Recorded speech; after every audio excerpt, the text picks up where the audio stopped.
The Horrible Gamers podcast may contain content not suitable for all ages. Listener discretion is advised. Years almost gone, screen still glowing in the dark.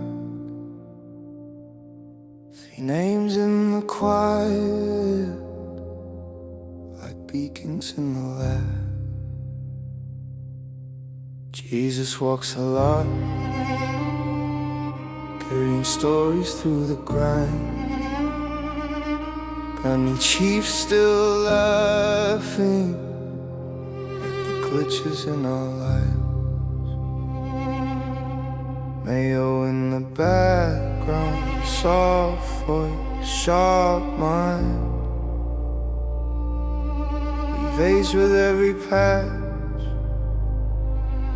but we're still on the line. From 2025 until infinity, we load in together, same lobby, same dreams when the world logs out. And the night gets heavy, you got horrible gamers holding space for your greed.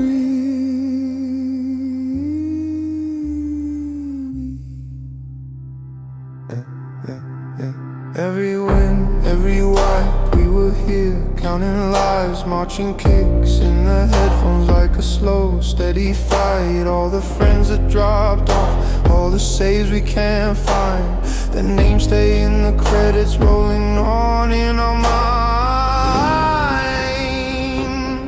For the ones who queued up and couldn't stay, for the friends who logged on and faded away, we remember you in the quiet between matches, in the loading screens where our hearts catch up. If you're hearing this alone, breathing in the static glow, know we're in your party even when the mics run cold. Jesus, God, Mayo. 3 ghosts in the bandwidth, stay until the end roll, stay until the end roll. From 2025 until infinity, we load in together, same lobby, same dreams when the world logs out. And the night gets heavy, you got horrible gamers holding space for your greed. Stop your crying over distant marching drums. Games fade into memory like a heartbeat going numb. Voices drop to echoes. We'll be back next week. War drums fall into silence. Heartstrings hang on the last note, fading to infinity.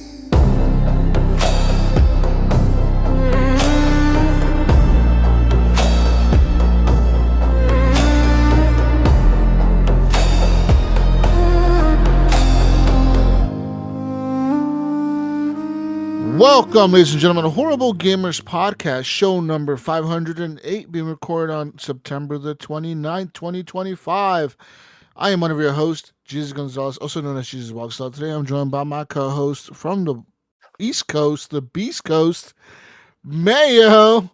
Steve Willier is back. Welcome back, Mayo. Welcome. I caught myself there. I almost said West Coast, but oh yeah, we can't do that. No, I mean, I'll take the West Coast weather and stuff, but we gotta stay over in this East Coast.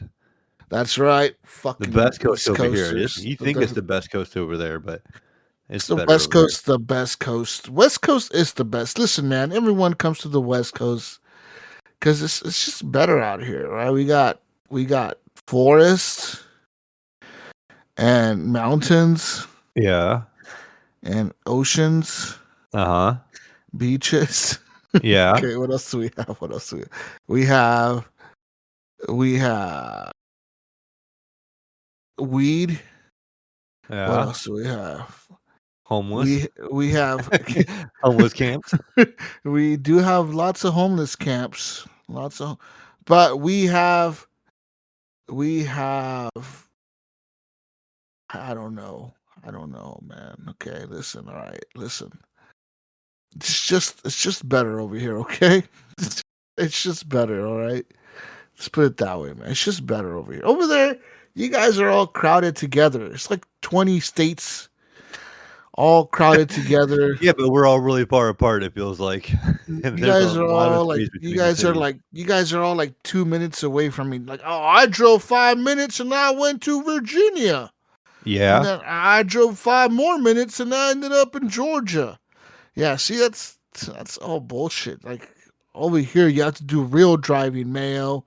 Over here, you have to drive at least 3 hours to get somewhere. Okay, you guys and your fake driving over there, your fake road trips. That's what you guys have. We have real road trips on the West Coast. Okay. Yeah. Is You it guys a road drive. trip if you spend hours and hours of driving and you're still in just one state? Yeah, it is a road trip because that's you're discovering one state. You drive 2 hours and you've made it through 5 states. Yeah, I can say Yeah. I've seen 5 states, and you're like, I'm still in Oregon. Yes, you got a point. You do have a point there. Dude, the longest state, oh, it's California. That drive is insane, dude. Oh yeah, and I have to do it. I have to do it this week because I'm going down to like the Long Beach area, and because we're going to Disneyland, the happiest place on earth, right? So we're going there, and it's gonna be a long drive. yeah. How long of a drive is it for you? I am not. Let me look it up. I think it's like 16 hours. I think. Yeah, I'm pretty sure it's like 15 hours or something. I could probably make that almost to New York City and back That's in 15 crazy. hours. Directions to Long Beach starting point. Better put my city real quick. Okay. Via I-5 South, it's a 15-hour and 52-minute drive. On the same road? On the same highway, yes. Oh, yuck. That It's doesn't even sound fun. it's 1,000 miles, pretty much. It's 999 miles one way. At least over here, you get like different highways, and you gotta get off Well, on you different exits, can and you see different things. It's like you're just driving one road. 15 hours and 52 minutes on one highway, or I could take the scenic route and make it 17 hours and 11 minutes and add 36 more miles. It's a long fucking drive. Listen, man. 1,000 miles. Yeah, it is. It's a long, long drive. I'm looking at, it says plane 3 hours and 45 minutes from $200. What the fuck? Nah, see, the problem with these is how they get you. They get you going one way for $200. Then to Yeah. come back, it's like $700. Yeah. And it's also per person, right? So Yeah, you gotta yeah. like, Yeah, it's like we got 4 people, right? And we were gonna buy tickets. Dude, it was like almost like $2,000 to go to fucking LA and back.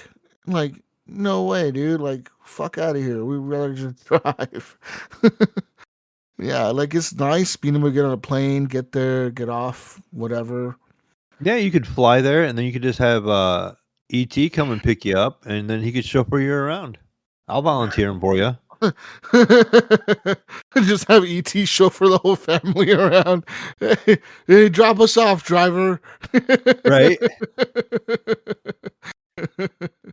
Oh shit! He Yeah, I likes to play mean, Pokemon and stuff, and he can just play it on the Switch in the car while he's waiting on you. just wait for us out here for the next 10 hours while we're in this theme park. While we're at Disney. While we're at Disneyland, go ahead and wait out here in the parking lot for us. I think he lives kind of close to that area. He'd probably just go home and come back and get you. Oh shit! But yeah, so yeah, we plan to do that this week. It's gonna be quite a drive. Anyways, yeah. Anyways, we're here. We're here to talk about the new year. The end of the year is here, Mayo. It's been a long but quite fast 2025, in my opinion. It's kind of Yeah. gone by pretty quickly, and a lot of stuff happened this year. I mean, we got Death Stranding 2. We've got what was the other one? Kingdom Come Deliverance 2. We got Hades 2. We got Moonlighter 2. We got what else is a 2 that we got? I was gonna say we have a lot of 2s. I'm glad Expedition 33 broke it up a little bit. Yeah, good thing we're evolving. We're doing 3s now over here. You know, they're we're not doing doing. 33s. They're not Expedition 22. No, it's Expedition 33. I'm surprised, right? Yeah, literally a lot of 2s this year. That's gonna be the prequel. We're gonna see that in a couple years. Yeah, Expedition 22, and after that, we're gonna have Expedition 11. They could do like any right, like they could. That's an easy sequel, like an easy sequel to the game, right? Just make a prequel, like Yeah. Expedition 32 now. Like what happened before 33? You know, like all that crazy shit. Like yeah, like they could do so much with that. I bet a lot of people Well, died in that one as well. oh yeah, pretty much everyone died, I think. Oh shit. But yeah, a lot of 2s, a lot of cool stuff happened this year. We got Nintendo Switch 2. We got a lot of 2s, right? A lot of 2s this year. It's the year of the 2, right? It kind of feels that way now when you say it like that. Yeah, it is the year of the 2s, right? But we didn't get GTA 6 like we were thinking we were going to by the end of the year. I mean, are we even going to get it by the end of this year, coming year? That's a tough one. I'm thinking we will by next year, next fall. I think they've delayed it twice now, right? Has it been twice? I think so, yeah. Or 3 times? I don't know how many times has it been. Because wasn't it originally planned for like early this year, and then they delayed it till next March, and then they were like, no, we're delaying it again. So it's yeah. So it's like twice or 3 times it's been delayed already, and so I'm thinking we will see it by the end of next year. But I'm also looking forward to what else we will see by the end of next year. But I mean, thinking of all these announcements that we've seen of different games coming out, I'm excited to see what we have coming out next year, and what is actually going to come out next year. I'm looking at Microsoft Studios, and they have a lot they've been working on with their Xbox Game Studios. So I'm excited to see what they deliver upon, and I'm excited to see what the next gen is in systems, because we have the Steam box coming out right next year. We have of course new GPUs coming out and all that, but we also everyone's anticipating the new consoles. Like, who's gonna drop the announcement first? Is it gonna be PlayStation? Is it gonna be Microsoft? Is it gonna be neither? I'm thinking PlayStation can still hold off because they got the PS5 Pro, right? I'm thinking they can still hold off another year. But can Microsoft still hold off another year? That is the big question, because Microsoft seems to have lost kind of like the fanfare of their system. Like it seems like right now they're kind of like in a lost identity, like an identity crisis. They don't know what the fuck they are, right? They're like, oh, we're they even see it in the commercial, right? Like everything's an Xbox. We don't know anymore. we're a publishing company. I think they see themselves now as a games publisher more than a console company, like a hardware maker. I think that's what they see themselves as. And I think that they've lost that identity of having a console. Like they don't know what they are anymore. Where in reality is like you are a platform, you are a gaming platform, and that's where you should continue being, I think. But I think that in their eyes, they see themselves, they've bought all these studios up. And I think that all of them at Microsoft, their CEO, even the other executives, and the people that run the Xbox division themselves, I wonder if they see themselves as a publishing branch instead of a hardware company now, because that's what it seems like, right? Because they're like, oh, fuck Yeah, it. We're going to just put everything everywhere. We're going to put it on PlayStation. We're going to bring Call of Duty to Nintendo Switch, where we're going to do all this stuff. It's like, well, are you guys what are you now? Like, are you just a games publisher now? Like, are you becoming Sega? What the fuck is going on right yeah, now? that's what I was getting ready to say. I feel like they're becoming Sega, but more slowly. Like Sega just kind of Yeah. cut the tie. They were just like, all right, we're done. We're just gonna make games. You know, Yeah. they Sega didn't was release anything until yeah. like they didn't release it on other consoles. Why they were making stuff on their systems. They just stopped making systems, and they're like, well, the Yeah. next Sonic's gonna be on this. And you're like, On oh, okay. Xbox. You're like, what the fuck? Yeah. So, yeah, it's kind of weird that, like, that is happening with Microsoft. And I feel like right now they're in a crisis, right? Because they want to make another console, but it's like, what's the next console? What is it? What's it going to be? And what, what's the plan for the future of Xbox? Because we don't know specifically ourselves. And like, I don't think even they know what they're going to do, man, because it's like, if the next console sells well, do they continue selling hardware? Or do they, if the next, is it like, all right, this is our last console, guys. If this doesn't sell well, we're done. Or is it, if this sells well, we'll continue making consoles? Like, which is it? Like, okay, what are you guys doing? Like, are you Yeah, and making it's more? probably Are hard you, too, right? Because the gaming division probably doesn't necessarily pull all the strings over there either. So the oh, gaming no. division may want to, but like their brother looking over their shoulder may be like, "Yeah, we don't want to invest in making consoles anymore. Like It's just not profitable, right? Like, we're think losing about, money. We yeah. say you're losing money, so you're not making a new one, And it could be the gaming division wants to make a new one, but all those hands in the cookie jar over there. Because they got a lot, right? And especially now that they've bought, when you spend $70 billion, people are going to be looking at you, right? like you're no longer a small division of the company. You are a huge division of the company now because you just spent a large amount of money, and everyone's looking at you like, okay, so where's the money coming in now, guys? And they're like, uh, Call of Duty flopped this year. It's And they're like, coming. It's coming. Yeah. what? The CEOs, the other executives of the other divisions are looking at the gaming division like, you fucking losers. You guys spent $70 billion and you fumbled your first Call of Duty out the door.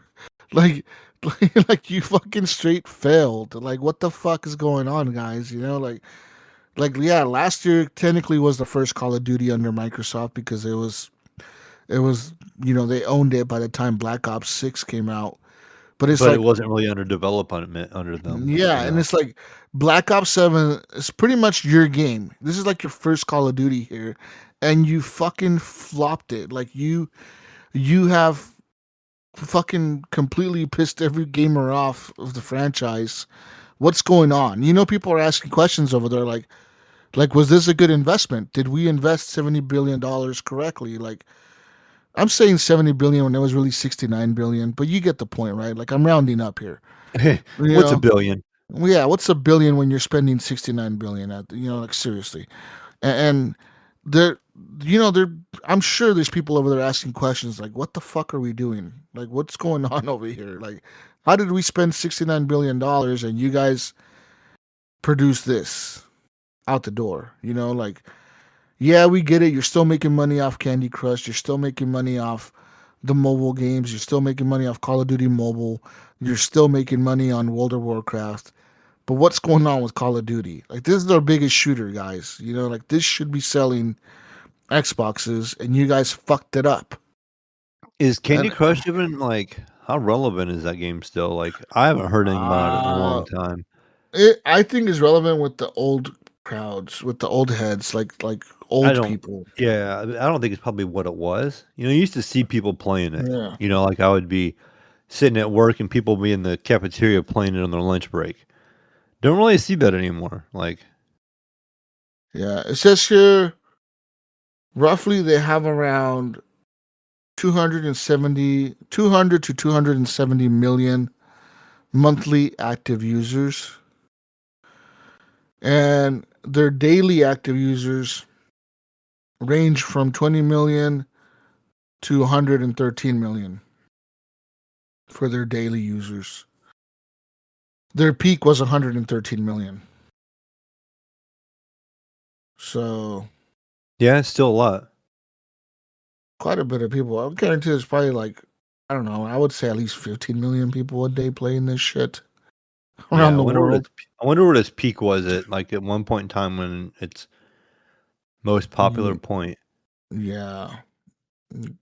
Yeah, there had to have been like a lot, dude. Probably like a billion people playing this shit. Because it was everywhere. Remember that? That shit was. Yeah, I remember people were hooked on it, dude.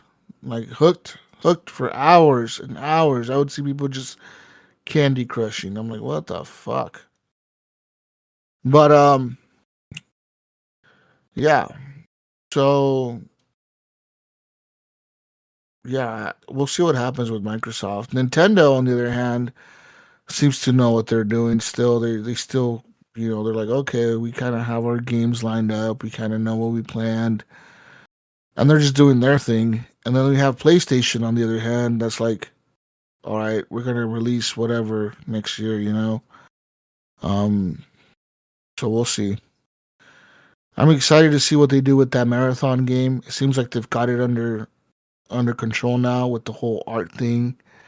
Maybe they settled with that dude or whatever out of court. And yeah, so we'll see what the future holds for marathon, and what happens with the future of PlayStation. And yeah. it's exciting, but at the same time it's like so many moving parts, man. You got Steam coming into the living room while other companies are trying to leave the living room. And yeah, it's like, It's like what the everybody's fuck? wanting to move with or not. They're like Yeah. Steam is trying to get in the living rooms. Everybody else is trying to be portable. Well, Xbox just wants to be everywhere. portable is the future, man. Like, I honestly think that like kids don't like to sit in front of TVs with the console. Yeah, I think, honest to God, portable is the future. Like tablets and mobile devices that you can take with you anywhere. And that's why the Switch is so popular. That's why they figure it out. They're ahead of the game here. They're like, hey, this is the shit right now. Like mobile gaming, like take your game anywhere. That's why the Steam Deck is so popular, dude. You know what I mean? Like that's why the VR, like the Meta Quest, is popular because you can take that shit anywhere and play it without a console. You could just play it with the Meta Quest shit. Like, just play it anywhere. You don't have to have a console tied to it. You just take that thing with you and go anywhere. And it's affordable. It's people can use it anywhere. Anyone can use it. Kids like it. That's why these things are popular because yeah, everyone just wants to be on the go all the time and have entertainment in their hand whenever. So yeah, we'll see. We'll see what happens with these consoles, and we'll see what happens with PC gaming as well with the fucking whole RAM shortage. And yeah, I don't know what's gonna happen there. yeah. I mean, Asus. I think that'll just. I don't necessarily think it's going to slow down. You just won't have as many people upgrading as often. You Mhm. might just slow down on how often you upgrade. Maybe utilize what we have better. Instead of keep moving on to the next and moving on to the next. Yeah, Maybe it'll take more time to develop and get to know the card better. And then the computer better itself. yeah. which could be good, right? Because I feel like nowadays you have a lot of new developers, right? And Yeah. I feel like they don't. I don't want to say their games aren't as good. I just feel like their stuff was more original, is way more optimized back in the day. And I know they speed things out nowadays, because they got to get it Yeah. out, get it out, get it out, and push. But maybe I'll do them some good. Working with the same hardware for like longer period of time will help them get stuff out quicker, I agree but because a lot but of make shit it more comes out stable. now. Yeah, now a lot of games come out that are unplayable on PC. Like it's really bad compared to a console. Like the PC version just sucks, and it didn't used to be that way. It was the other way around back in the day. You know what I mean? Like PC version Yeah, was better than the console version, and nowadays a lot of these games come out and it's like, well, the PC version is broken. We're working on a patch to figure out why it's not working. Like it's like what? How? Like how the fuck did you break this on a right. PC? But on a console, you're running this on an old ass Xbox or whatever. But you can't run this on a PC. Like, come on now. Like, what the fuck's going on here? You know, like. So I think you're right. I think it'll help optimize older games better. I agree with you there. I think that a lot of these games hopefully get better optimization for older GPUs because a lot of people use older GPUs. Honestly, like I would say 98% of gamers probably use old GPUs, you know, Yeah, yeah, 95% for of sure. gamers that are on the PC use older. Like, no, not everyone goes out and buys a brand new 5080 when it comes out. Only rich assholes and dickheads do that shit every year. You know what I mean? Like people, normal people don't do that shit, you know? And yeah, don't tell me like, oh well, this YouTuber got like a well, okay, yeah, but the YouTuber's making like millions of dollars off ads, dude. Like, he can afford a fucking $5,000 GPU because Yeah, he's getting it for free as a fucking marketing, or he's got paid a lot of fucking money for an ad, and he can afford that shit. But normal people like us cannot do that. It's not feasible to be doing that every fucking year. Not when you got family and bills and shit to pay. You know what I mean? yeah, for sure. It's just like Yeah. you're trying to keep up, but like there's just no way. Like, I mean, you could. I mean, if you Yeah. want to make it your main hobby. I mean, yeah, of course it's our main hobby, but I mean, if you really want to dedicate that much money into it, but that could get really expensive, like doing it every year.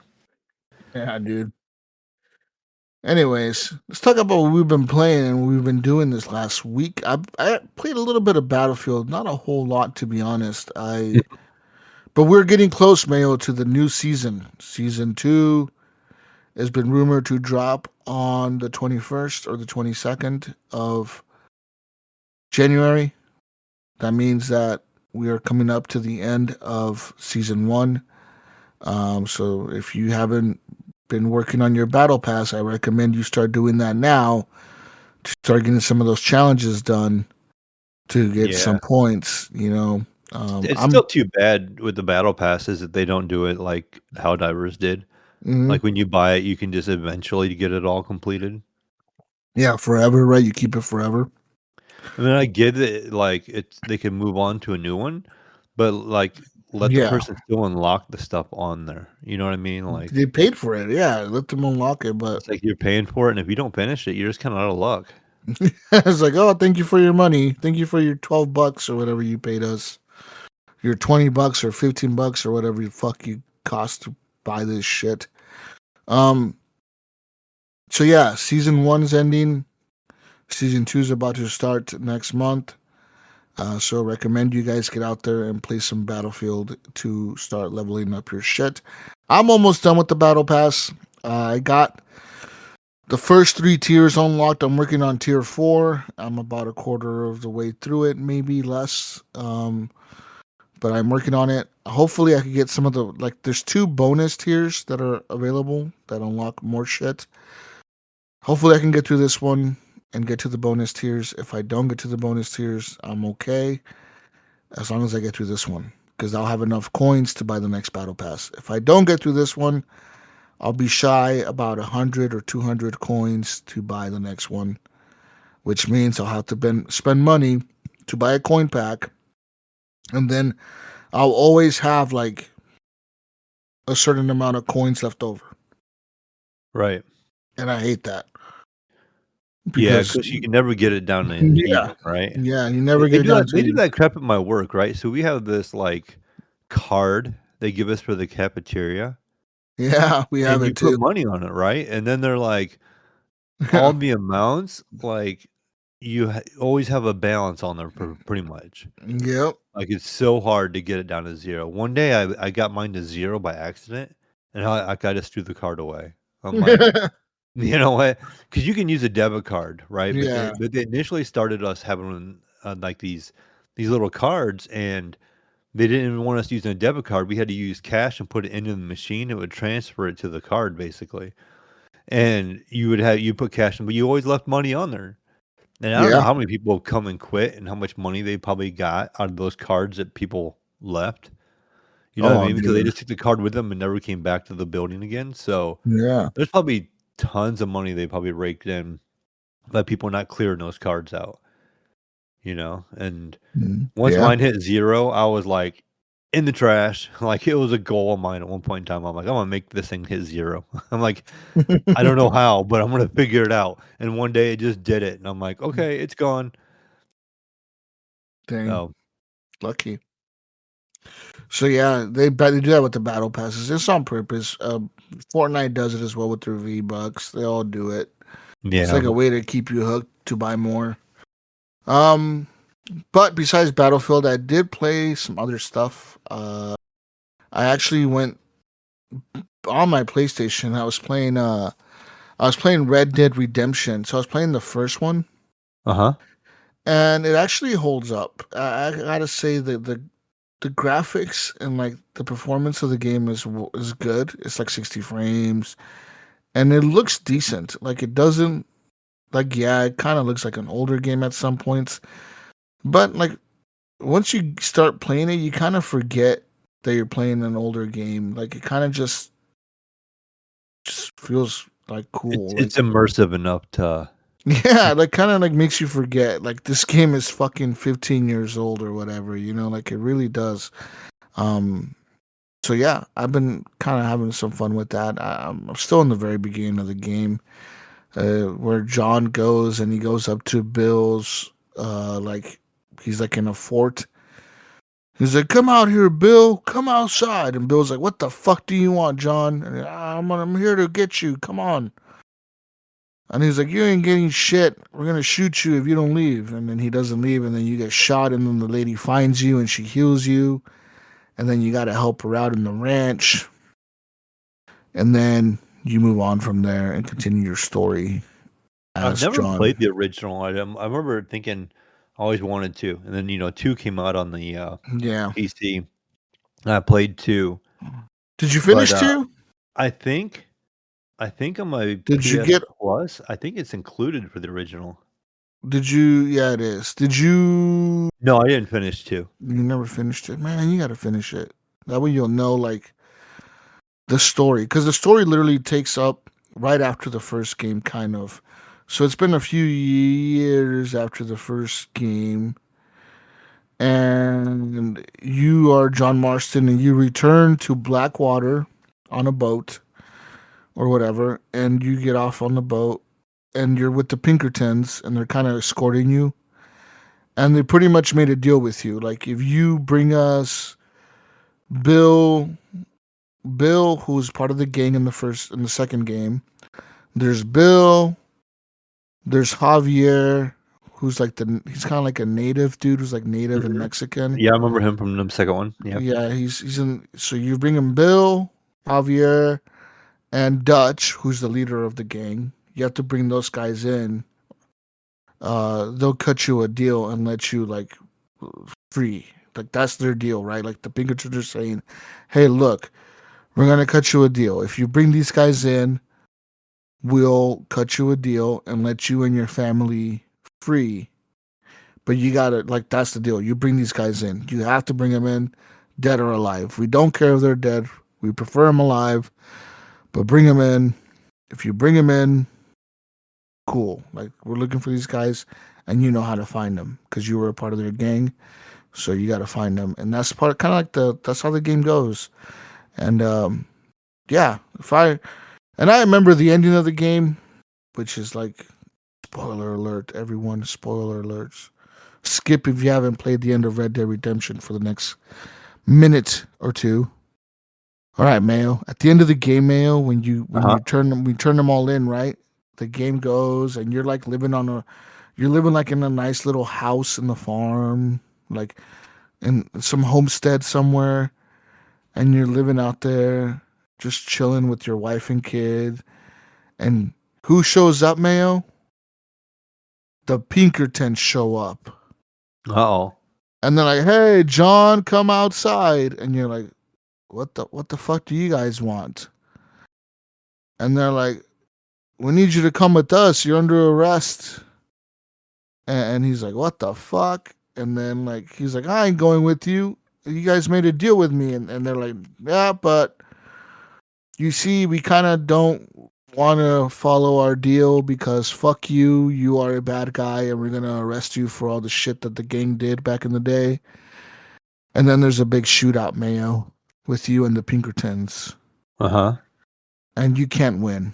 Like, you cannot win. You can kill 1,000 of them, and they'll just keep spawning in and bringing more and bringing more and bringing more and bringing more and bringing more. And it never ends. The fight never ends until you die. Pretty much. That's how the game ends. So, yeah. No one gets a good ending, Mayo, in Red Dead. No one. No one. Mayo. Okay. No one except the kid, the little kid, because he grows up kind of like in the second game where once Arthur passes away, you play as John Marston. And the first game, once John passes away, time goes by, and then you end up playing as the little boy who grew up, and then you go get revenge for your dad on the Pinkertons or whatever. It's kind of a cool ending. But yeah. You know, it's crazy that I still remember that, and it's been fucking 15 years. Yeah, it is crazy because like I still remember it. I could be like, oh, I don't remember what happened. I could give you a general synopsis, but yeah. So yeah, and then I remember the DLC for that game is actually pretty cool. It's called Undead Nightmare, and it's like a zombie DLC for Red Dead Redemption, and it's pretty cool, Mayo. It like literally like everyone kind of starts turning into zombies in the game, like there's a zombie outbreak, and you can see people getting bit by the zombies, and then they die, and then they get back up as zombies. So it's kind of cool. But yeah. Anyways, that's kind of what what I've been playing. So I'm playing some Red Dead, and I also played some Red Dead Redemption 2. And man, that game is so immersive, dude. Like all I do in that game, Mayo, is I walk around the camp. I talk to everyone in the camp, right? And every time I see Micah, I talk shit to Micah because he's a piece of shit. So I'm always antagonizing Micah, but everyone else I'm kind of nice to.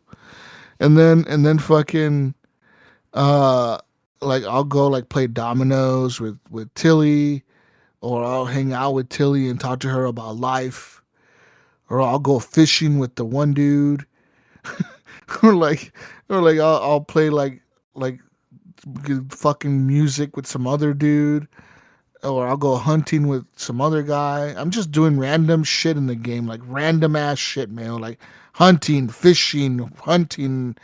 Yeah, that's what I would run into when I'd start playing it. I'd just start doing the random stuff, and I wouldn't do the like main campaign. Yeah, I just had more fun messing around. And I'm not doing like the main missions. It's fucking like, but it's so good. Like it's just so fucking good. The graphics still like look insanely good for the game. You know, for 2025, the graphics still beat out most games even nowadays.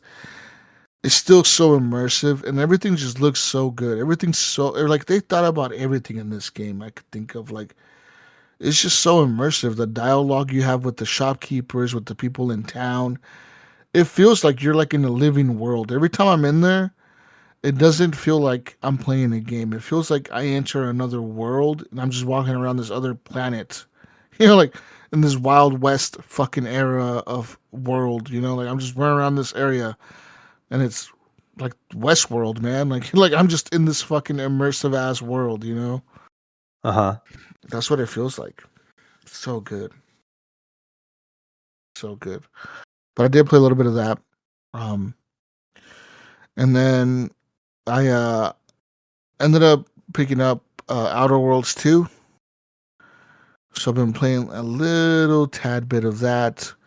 But not nearly like I'm not I haven't even really started the game, honestly.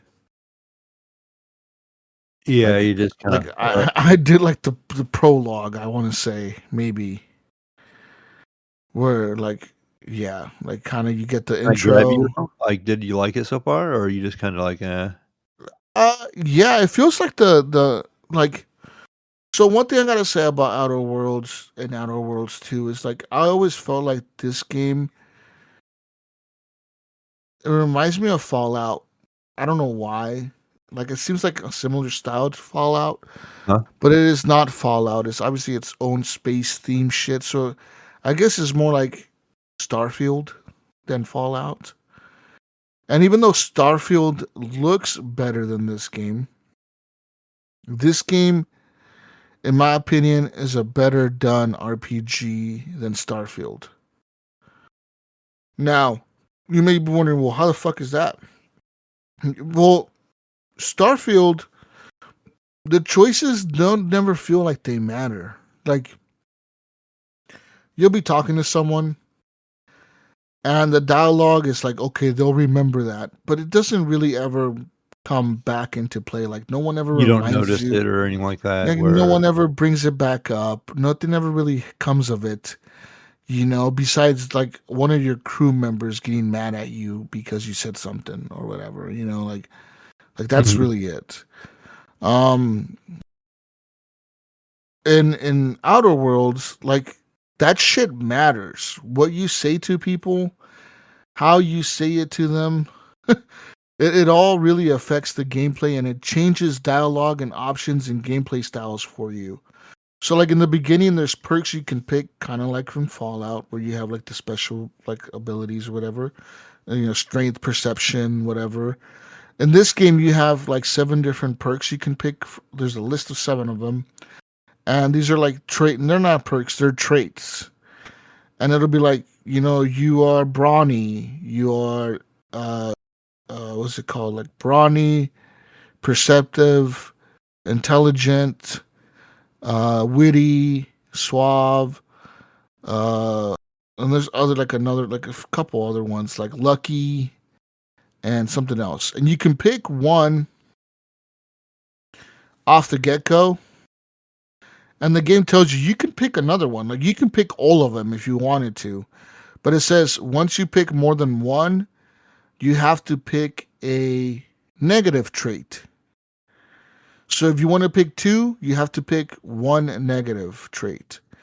And the negative traits go anywhere from like sickly. So like you can take like if you fall from a certain height, you can break a leg or break a bone, or your character is more like their like immune system is fucked up, so they get sick more often. So Uh-huh. you got to keep them healthy. or or there's like another one where like you're dumb, you're just dumb, and it's like, okay, what does dumb mean? And dumb, it makes you it makes you lock out 5 of your like perk points, like five, because you have a perk tree, right? Like a skill tree you could put points into. Well, if you pick dumb, it makes you lock out 5 of the perks that you can put points into. Like right off the get go, it says you must lock 5 of these. You have to pick 5 that you will never use in the game. And it could be anything from lock picking to hacking to shooting to speech, strength, whatever. Like just like a bunch of different ones, but you have to lock out 5 of them.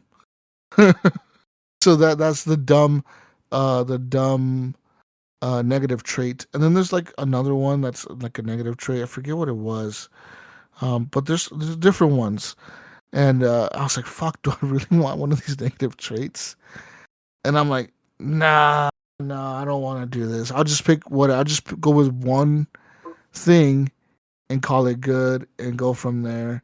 And then once you pick that, you can pick 2 perks that you're going to specialize in. It'll say right from the get go of the game, it says pick 2 perks you're going to specialize in. And there's like strength, there's hacking, there's intelligence, there's speech, there's lock picking, stealth, and or sneaking stealth, and shooting, and I forget the other one. There's one more. I forget what it is. And pretty much it says like these. This is like when you pick these 2 perks that you pick that you're gonna specialize in.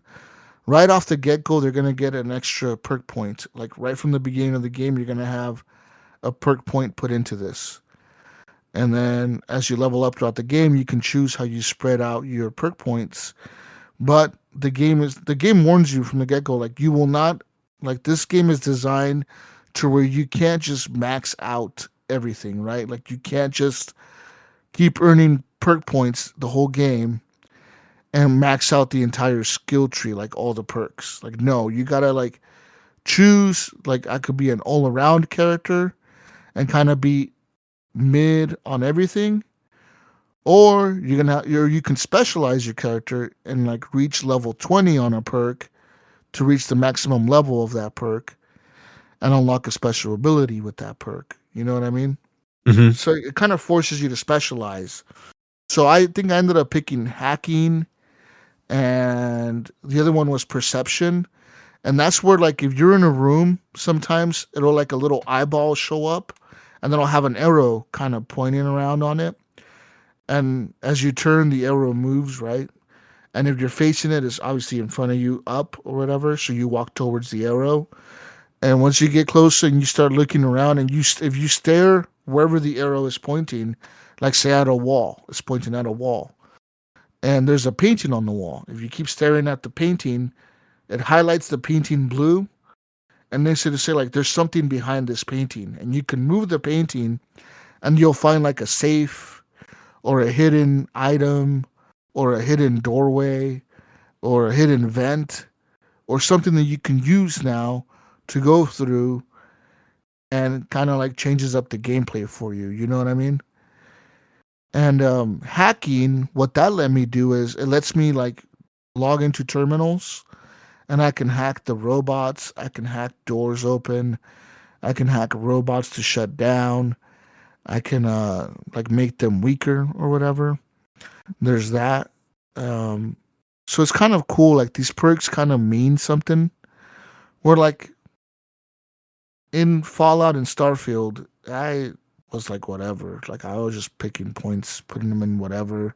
Right. Never felt like it did much of a difference. I was just killing shit with my guns and whatever. But this actually has changed my gameplay a little bit. Where like I'm walking around, if I see the little eyeball pop up in a room, I'm looking around the room and I'm trying to figure out, okay, what's in this room that I can use. And sometimes I'll find like special stuff, like, oh, you found like extra stims, or you found extra ammo, or you found these extra credits, or you found this hidden gun or whatever. So it's kind of cool that you can do that. Or you found this secret vent, and now this vent, I can walk through this vent, get to this area, trigger a trap, kill all the enemies in a room. Now I walk into that room, there's no enemies alive left because I triggered a trap. I just walk in there scot free and not have to worry about the enemies shooting me or whatever. So it's kind of cool like that, like where it changes up the gameplay a little bit. And the game is kind of cool though too, Mayo, where like Fallout, and I don't know if I'm not sure if Starfield did this, but I know Fallout does, where and Skyrim did it too, where like the more you do something, you know how in Skyrim and Fallout, the more you punch stuff, like your strength will level up or whatever, right? Uh-huh. Well, in this game, the more you do stuff, like the game will try to like punish you for it, right? So like if you're sneaking around a lot, Mayo, like you're crouching around a lot and you're sneaking around everywhere, the game will like all of a sudden it'll pop up and it'll be like, hey, look, like we notice you like sneaking a lot. Like we get it, but here's the thing, like we'll offer you this. Like you can sneak around faster and whatever, but this is a negative trait to this is your knees crack every time you're crouched and you're moving, Uh huh. your knees crack when you move. So you make noise. So it's like, do I take this perk or do I not? So there's different ones. There's different ones for like specializing your character, for not specializing them. Like if you're putting perk points into everything, the game will be like, hey, look, like what if we make you dumb and you have to lock out 5 of these perks? Like we'll give you extra perk points right now. We'll give you extra perk points to put into your other perks that you have left, but we're locking out the other ones. Do you want to do it? And you're like, maybe, I don't know. So like it's kind of cool like that. So it has things like negatives and positives to the game, and the game kind of starts fucking with you because it knows you, like it starts learning how you play, right? So it learns how you play, and it tries to like reward you for playing that way, but it also tries to punish you for playing that way. So it's kind of like trying to force you to change up your gameplay, or kind of like not. You don't have to acknowledge it, right? You can say like, no, I don't want this at all. Like decline it, and it doesn't make a difference really. But the option does come up where the if you play a certain way, the game starts recognizing that you play that way, and it tries to offer you like a boost and a negative to playing that way. You know what I mean? So it's kind of cool. And then my background, I think there's 5 different backgrounds you can pick, and one of them is like law, where you grew up with the protectorate, and your parents were the protectorate, and you joined the protectorate to follow in your parents' footsteps, and you're all about the law. And like so like when you're giving like you got like a speech, like sometimes you'll be talking to people, and a speech option will come up for that type of whatever background you picked. So like if you picked law, like a cheesy line will pop up that you can say, and like as a speech option, you can click on that dialogue and use that as your speech option because that's your background. I ended up picking mine. I think mine was Renegade, where it said like you've made your money and you've double crossed some big corporations that have made people come after you, but you've decided to join the protectorate, which is kind of like this like space force type thing, you know, where like you're protecting the galaxy or whatever. You join them to try to leave your past behind, but remember you can never get out or something like that. So I'm like, what does that mean? So I ended up picking that. So I'm like a renegade, I guess. So I don't know what that means. I guess maybe there's somebody after me. I don't know if that's gonna ever come up in the game or not.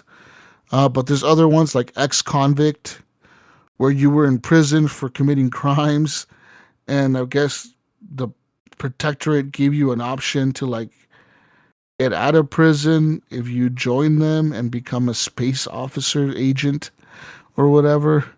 The other one is law. And the other one is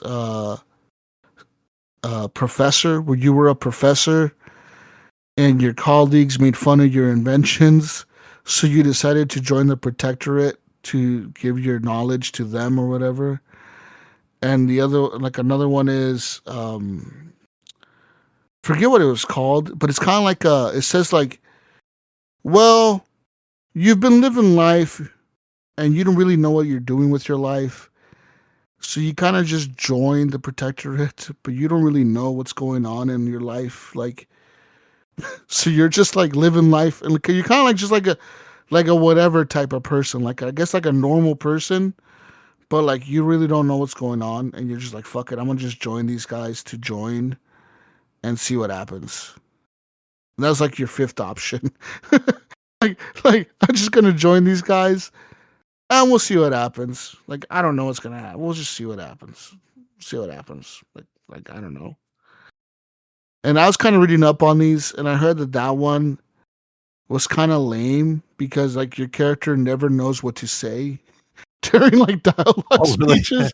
like he's always just dumb. Like he doesn't ever know how like what to say during like the right time. Like it'll come up like what to say, and your character doesn't know what to say because it's like he's kind of just dumb. He doesn't know what the fuck to say in this situation, so he just like, oh, whatever. Like I don't know.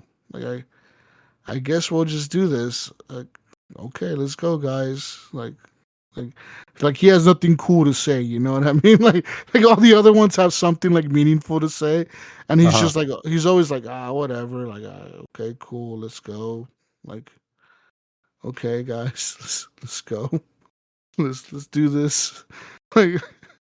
Like like there's nothing like I was like what the fuck. I'm like why would anyone pick that? But I guess some people said it brings up some pretty funny dialogue choices. Um, as far as I heard that Renegade was like the asshole of the speech like thing or whatever. Like Options, right? Yeah. yeah, like he was the one that was like the meanest. Like he's always thinking about himself or whatever. And then there's the lawman was always like about the law and upholding the law and like the law is the book that we must follow and like kind of like fucking Judge Dredd or something, you know what I mean? Like I am the law, like fucking, you know what I mean? Like some shit like that. And I'm like, I don't want to play that. And then I guess ex-con was like kind of like Renegade, but not nearly as bad. People said so. I'm like, whatever. I picked Renegade. I'll see. We'll see what happens. We'll see what happens in the game. I'm excited to play it though. Looks pretty decent on the PS5. Runs pretty good. Um, yeah.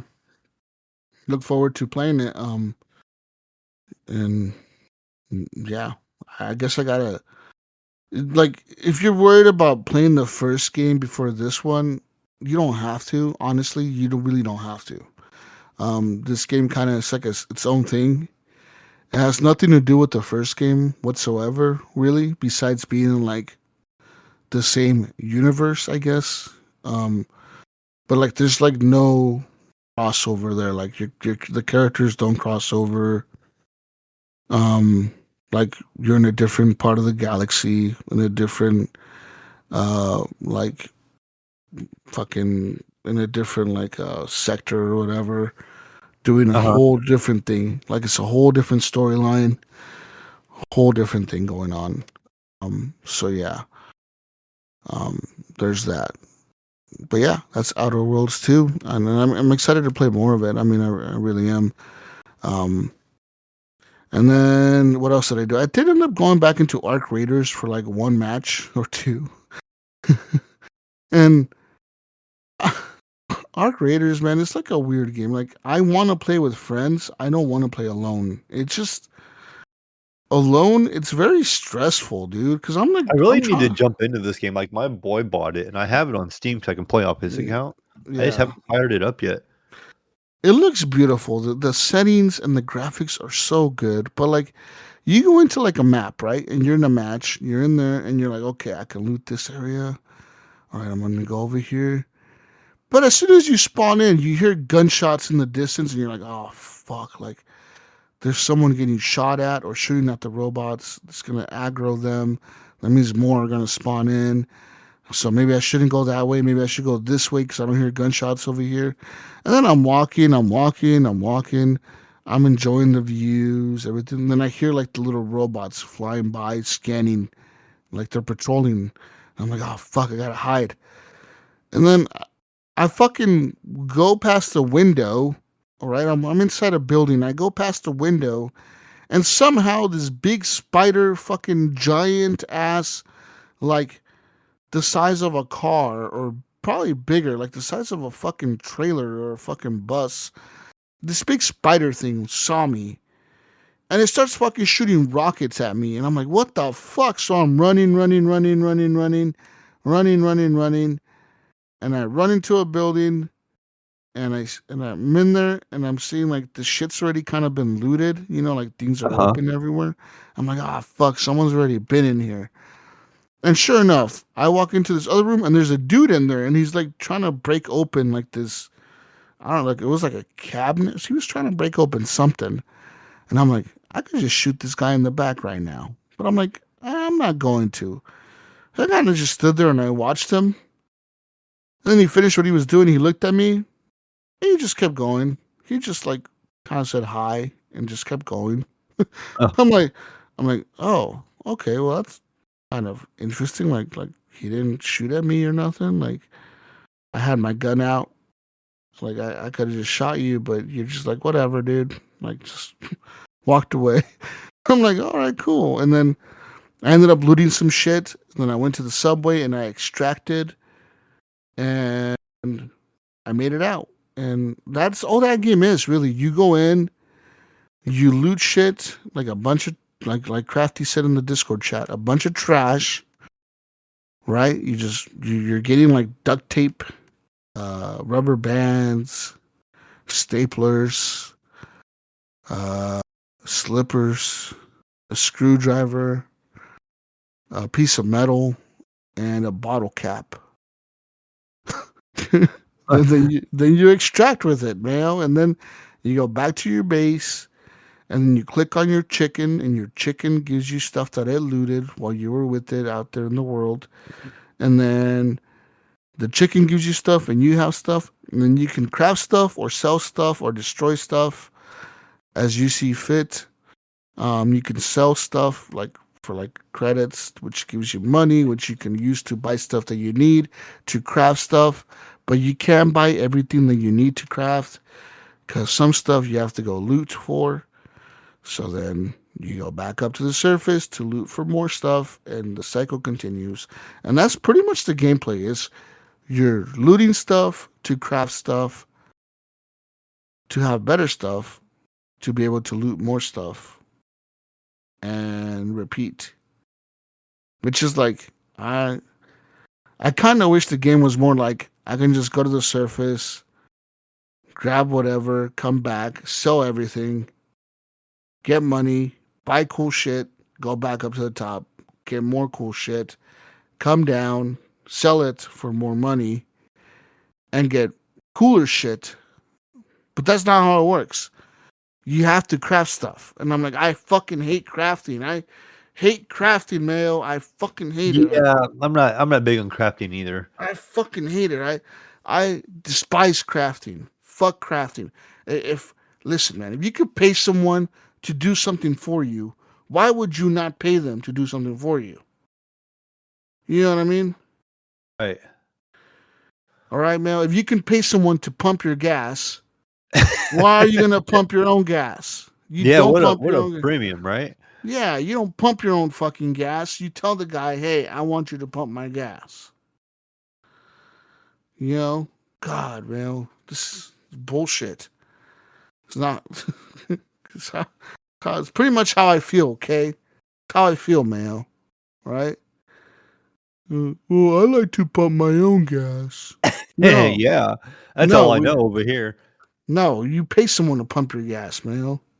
We actually used to have that option in Ohio here. Like some people, like we had like full service gas stations, but that was like a privilege, right? You would go there and you're like, I don't have to get out of my car at this gas station. This is nice. Yeah. So I'm not a fan of that about the game.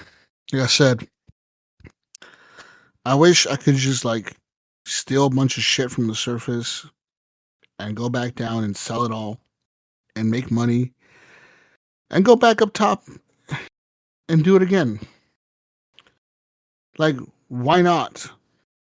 Right. You know, this game would have been cooler to me if it would have been like Moonlighter. Like, if I go to the surface, get some cool shit, come back down, and now I sell this duct tape roll for $10 to some hobo on the underground, and he's like, "Oh, that's a really good deal for this half-used duct tape." And I'm like, "Oh, I gotta get more of that duct tape because I could sell it to this dumbass for $10 every day." And then I go back up, get more duct tape, and come back down, and sell it again for $10 more. That would be a cool loop. Not this whole, you need to craft shit. You need to craft a better gun. Oh, to craft a better gun, you need a fucking blueprint. Oh, to get the blueprint, you gotta go and fucking break this door open. Oh, but to break that door open, you gotta craft this special tool. It's like, oh, fuck you, fucking game. I don't want to do that. I don't want to fucking do that. I want to just shoot shit, steal shit, sell shit. Right? That's the hood philosophy, Mayo. Right? Okay?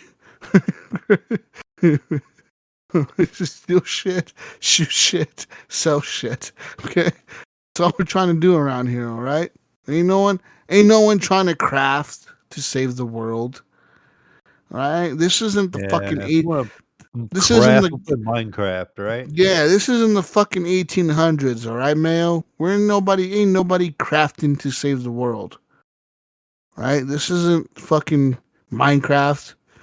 This isn't fucking any other bullshit like that. All right? We're trying to steal shit and get cool shit for it. That's what I'm trying to do. Now, if the game was that, I'd be all over this shit. I would, because I like the setting. I like the graphics. I like the world, the aesthetics of the world. It looks so cool. Just the loop is not for me, man. And I get why some people are into it because it's so addictive. Yeah, I could see that. I could see it. But at the same time, it's like, I hate crafting. I hate it. I fucking fuck crafting. Fuck it. Fuck that shit. I will never do it, Mayo. I fucking hate it. I hate it, dude. I really do. It's like the worst part of the game. Any game that has crafting pisses me off. Unless it's like simple crafting, like The Last of Us, where you craft shit pretty quickly, like hold triangle and it makes bandages. Okay, I could deal with that. But like this game is like fucking craft bandages while you're getting shot at. I don't want to craft bandages while I'm getting fucking shot at by 50 fucking robots. And then they keep spawning more robots and more robots and more robots. Now I got like 70 robots outside trying to kill me, and I can't make it to the fucking elevator because I can never kill 70 robots by myself. You know? Yeah. And if you didn't know, Mayo, these elevators are on a timer. They're on a fucking timer. There's a timer for you on the surface. So when you get to the surface, there's like a timer. I don't know what the timer pertains to, if it pertains to like all the elevators locking out or not. But there's like say there's 4 elevators on the map or 5. Each elevator is on a different timer. And when that timer runs out on that elevator or that exit point is now closed forever. That means you have to go to the next exit point, which might close in the next 5 minutes. It might close in the next 20 minutes. You don't know. You just got to look at the map and see the timers. And some of these exits are in like harder zones or whatever. And like more robots start spawning near them. So it really makes the game difficult when you miss your fucking elevator. It sucks. Or when you're running to the elevator, Mayo, and you see someone already called it in and you're about to get there and they close the door on you. And now the elevator's gone and now you're stuck waiting for the next one. And it takes like a minute. When you call it in, it takes about like a minute for it to like come in and open up the door. So for that whole minute, you're trying to fight robots that are coming in and killing them or whatever. And then you try to get to the elevator, call it at, and then close the door to go back to base. It's stressful. Stressful, man. Stressful. That's all I'm gonna say, man. And I still feel like I need to check it out though, just to see it. because I it's think you there. should. I think you'll like. I think some people will like it for sure. So it really will definitely resonate with some people. Other people like me that hate crafting will not like it. I just fucking hate crafting. I hate building a table. I hate that shit. This, you know what? In real life, I don't mind doing it. Right? Like in real life, I love that shit. Uh huh. Like I could build beds, tables, fucking. I should go work for IKEA building all their fucking display furniture because I would have fun doing that shit. But doing this bullshit in a game, it's not fun. It's not fun having to go collect two pieces of rags, one cotton ball, and some acetone, and a roll of tape mayo. Okay? I don't fucking want to do that to craft a fucking sweater or something stupid. Like what's the point of this shit? What's the point of me crafting this fucking thing? What does it do? Half the shit half the shit doesn't even pertain to the shit I use. It doesn't even matter. Like, oh, now you have a level 2 workbench. I fucking hate that shit too. A fucking level 2 Oh yeah. workbench. Oh, this game has that bullshit, man. Oh, your workbench, Mayo. It's a level 1. That means you can only craft a shitty pistol. But if you upgrade your workbench to level 2, oh, now you can craft assault rifles. It's like, really? It's the same fucking looking table. Like, what the fuck you mean? Like, level 2? What the fuck? Like, can you imagine going to a mechanic, Mayo? Okay, you go to a mechanic shop, and the guy's like, oh, yeah, I see here your car's got some transmission problems. And you're like, oh, yeah, I think so. Yeah, that's probably what it has. He's like, oh, man. He's like, yeah, this is a level 2 problem, though. I only got me one of them level 1 workbenches. Sorry, sir, I can't work on your car. You're going to have to take this on down to that level 2 workbench over there. He's going to charge you a little bit more.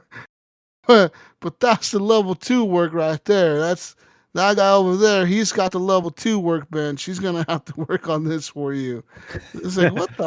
No, Yeah. man. Like We fuck can out of I can here. work on I can do the level 1 stuff and get it to level 2 for you. But then after that, you gotta do the rest on your own. It's like what the fuck?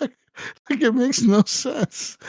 Fuck this level 2, level 3 workbench bullshit. And it all has it like the gun, and then it has like a then the game does this, Mel. Oh, you have a crafting bench for your supplies, but then you also have a crafting bench for your weapons. It's like what? What? I have two crafting benches. One Let to me make. guess, they can each be their own level too, right? So you Yes, can yes, yes. And then they each are their own fucking level, and then you gotta fucking go to the fucking surface to get yourself a cat bed or some shit and a dog collar and a fucking some chicken wire. And then you come back down in the fucking underground with your chicken wire and your cat bed and your dog collar to make a fucking pet shelter or something. Well, there's not even you don't even see a pet. What fuck? I got a chicken. Why does he need a cat bed? I got a chicken. Uh, he's a chicken. He's a chicken that loots stuff. On top of that, he's a trained chicken. Why do I need a cat bed? Why do I need chicken wire? I guess for the chicken. But why do I need a dog collar for the chicken? Why? Why? I don't know. Why? I'm confused. Okay. And then there's a whole perk system, which is cool, but like, why? Why is there a perk system in the looting game? I'm not sure. It's just, guys, can you, okay, listen, Arc Raider people, if you're listening, can you just please, like, just make a mode where I can loot stuff and sell it and buy cool shit. That's all I want to do. Like, can I be the shopkeeper? Make me one of the shopkeepers There you go. in the game. That's what I want. I want to be one of the shopkeepers, and I sell the cool shit to the raider guys that go up and shoot each other. That's what I want to do. That's all I want. I just want to sell shit to the raider guys for lots of money. Okay, that, that's Arc Raiders 2. I want that. I want that feature. I want it added now. All right, fuck, because yeah, I don't know, man. Maybe I should play more of it. Maybe listen. Maybe if I play more of it, Mayo, it'll like click. It'll all just click. You know, and it'll just Right? like you know the gears are like when you're opening up like one of those bike locks and you got the little different numbers and you're trying to like figure out what's the combination, so you're clicking one by one and you're trying to pull it and it's not working, so you click one and then you're like, oh, I got this one, and you click the next number and it's like, oh, I got that one, and then you finally click all the numbers and you finally get to open the bike and steal it. It's kind of like that, okay, where you're like, all these numbers are turning in my head, they're all clicking, and a few of them have clicked because the game, like I said, I like some of the aspects of it. The other ones, they're just not working. I just can't figure out what number they are, and I can't. It's not. It's not opening the lock, Mayo. Okay, I need to open the lock and and and see the full potential of this game. Okay, that's what I need to do here. Yeah, Yeah, I will get it together and we'll check it out sometime. I agree. We should. I'll hit you up. I'll be like, Jesus, you need to play it right now. Get your crafting hat on and let's go. Crafting now. Other than that, though, Mayo, I want to say I forgot to mention last week, but the week before last week show, I did finish. I did finish Dispatch. I finished it. Oh, that's the funny Oh, thing is because that's what I was going to talk about. That's pretty much what I played this week, and I finished it. oh, you So finished it. Nice, nice segue yeah, here. Tell me what you think, Mayo. I was curious what I was going to ask you because I didn't know you had finished it. How close you was and how your game went, because once I finished the game, I was like, oh, yeah, there's definitely got to be different endings. Like, and so then of course I Googled it, and there's like 6 different endings. Oh, really? And so there's like a really good ending, and then there's like a couple other endings. What And ending did you get? so I got what you would probably consider like some people would say the bad ending, right? Oh, So my ending ended up so you're going after Shroud kind of thing, and the town goes nuts. yeah, And you yeah, only have 3 people on your team, right? And you kind of started getting them one by one, right? And yeah, I had to fight the winged girl. I can't remember her name right now. yeah. I remember her. Yeah, yeah. I assumed you probably had to do the same, right? 'Cause you kept Yes, Sonar. I'm yes. assuming if you cut Sonar, you would have had to fight him Yeah, there. And that's probably the only change we would have seen, right? So that's yeah. my guess there. But we had to fight her, and my characters weren't leveled up real well, so I had a lot of failed attempts. Oh, me too, dude. I had like fucking like 12 failed attempts on that last one. Oh Like I yeah, I was was like, oh getting my my ass kicked, god. I'm like, right? what the fuck, dude?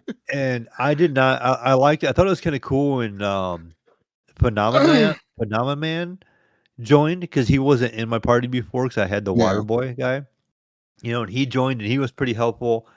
And you're doing all this stuff, but what ended up happening on mine, since I chose to kind of pursue Blonde Blazer Okay. in my romantic side of things, like I was still like supportive of Invisigirl, right? I didn't try to kick her from the team. I didn't cut her. I was always backing her up and all that kind of stuff. And especially like when she goes off to try to get your power thing for your suit, and even though she was told not to, Yeah. is what happened on mine. I still like stood up for her. Basically, I didn't want to like. She got suspended from the team and stuff. But then it kind of starts to come out where like she starts talking to you, and this is where I think the game changes for people. Is where for me she kind of goes to the thing where she tells you about like she's the one that planted the bomb on your back, and she was working with Shroud, and that she kind of I mean this is a lot of spoilers here I guess for people like Yeah. but she was working with Shroud, and then she was kind of like turned right because that was her evil days, right? Now she's supposed to be a good guy, but Yeah. on my game she actually ended up staying evil. So Oh. because I didn't romance her, and I was pretty much pursuing Blonde Blazer, even though I was doing everything I could to like look out for her and keep her part of the team, she kind of went neutral, and you had this whole showdown with this Shroud at the end, and she's like with your team, and then all suddenly she's like working against you. She's like, "Oh yeah, she's been like a mole. Like she's been here working for me this whole entire time," according to Shroud. And then she's like, "I'm sorry, I didn't, like, but I do what I want to do," kind of thing. And some things end up happening where Shroud gets your dog, and he like threatens to kill your dog, and then Invisigirl ends up helping you, and she like disappears, and she reappears and kills Shroud. She like stabs him in the neck.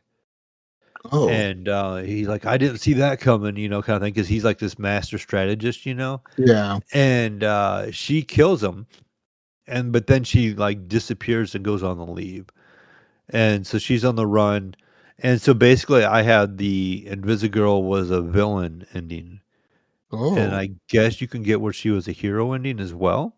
Yeah. And I don't know if that's what you got on yours. Yeah, pretty much on my that's what I got. I ended up like siding with her when she goes and gets the little fucking power core thing. And then And of I see, I course, sided with her there too. but I ended up pursuing her as the romance option instead of Blonde Blazer. And then it turns out like you kind of support her to not get her suspended or off the team or not off the team, but like get kicked off. I think she still gets suspended. And then in the end, when you're all fighting everyone, you're all together. Like she shows up, Phenomenal Man shows up, everyone shows up, and I just kept failing all the fights at the end. Yeah, those were hard. Even though I had like Blonde Blazer on the team and Phenomenal Man, like which their Yep. stats were like maxed out, right? Like their stats were like insane. Like I was like, holy crap, these guys are like badass superheroes, man. Like their stats are like off the charts. And then at the end, when I ended up fighting Shroud, he didn't die the way he died with you. It was all like a showdown on the rooftop. And Did you give him the real core, or did you give him the fake one? I gave him both. Oh, okay. See, I gave him the real core, and that was like a small percentage. 'Cause, it shows you the percentages. Yeah, and like he told me, he was like, well, "What are you gonna do?" And when I gave him both, it threw him off because he was like, "Fuck!" He was like, "Now I can't." Like you gave the choice to him, for he had to make an actual decision on his own. Where like, if you notice the way he works is everything he does is calculated. Everything he does is Right. like a premeditated move. Like he knew that, okay, if I do this, this will happen next. He's always thinking ahead.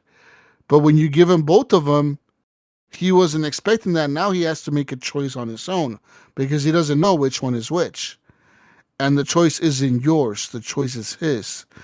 So like when you give him the fake one, I think he will know that you give him the fake one because he's calculated that you give him the fake one. Or if you give him the real one, he's calculated that too. You know what I mean? It's like, so I just gave him both, and I think he ended up blowing his brain or something like that. He blew himself up somehow because the cord kind of like blew up on his head because he stuck it in his head, and it just blew up. And then what happened?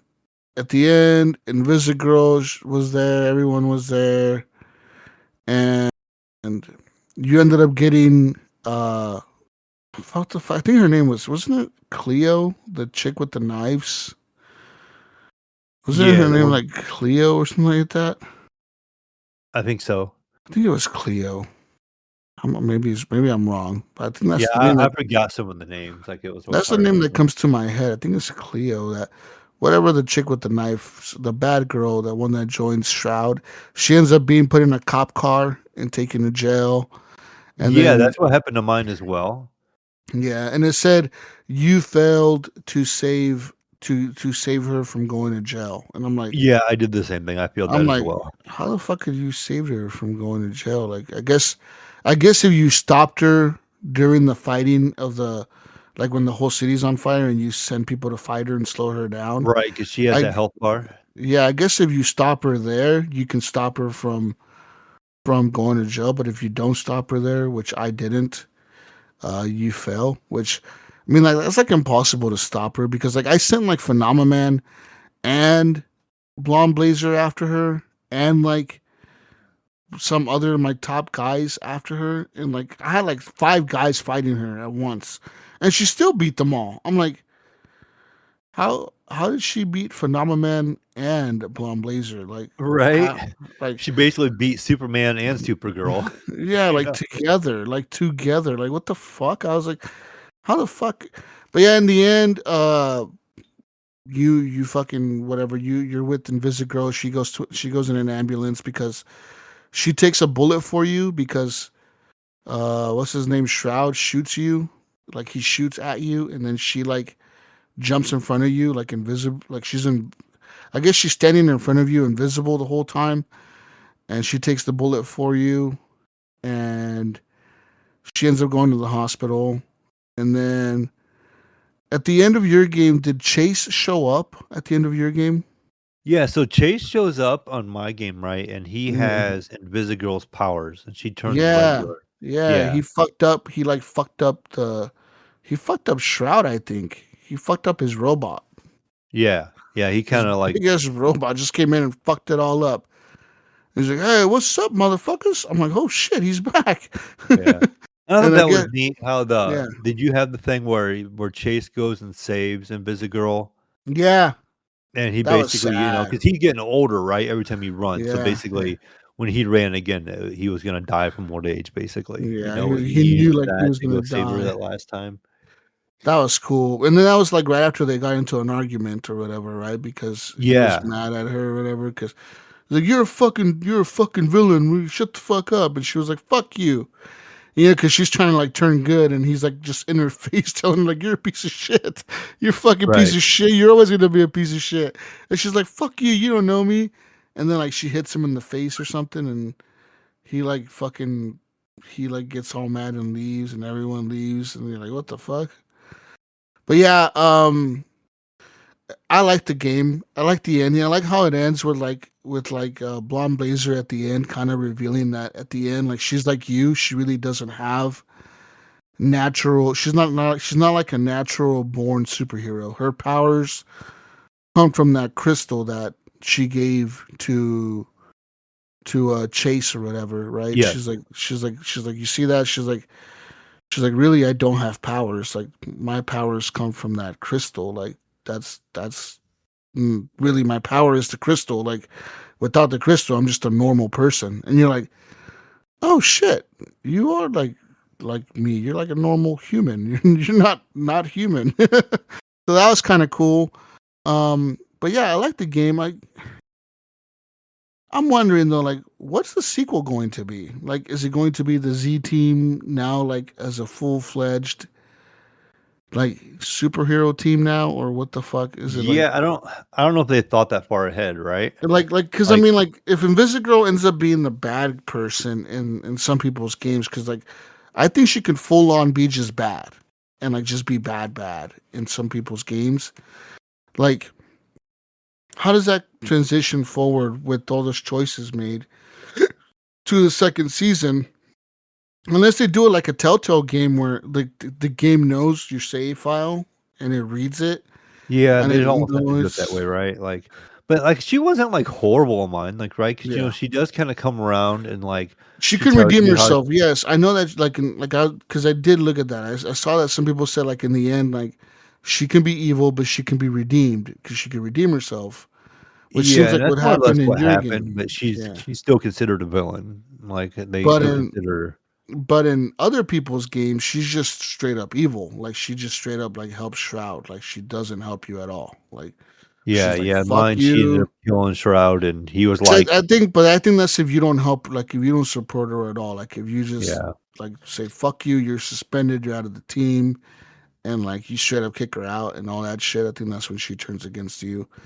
And yeah, but that game, man, I gotta say the animation in that game is so well done. It reminds me of the show. You gotta watch it, man. It was really cool. It's a superhero show. It's Invincible? Invincible. It's just like Invincible, bro. Yeah, I started watching a little bit of it.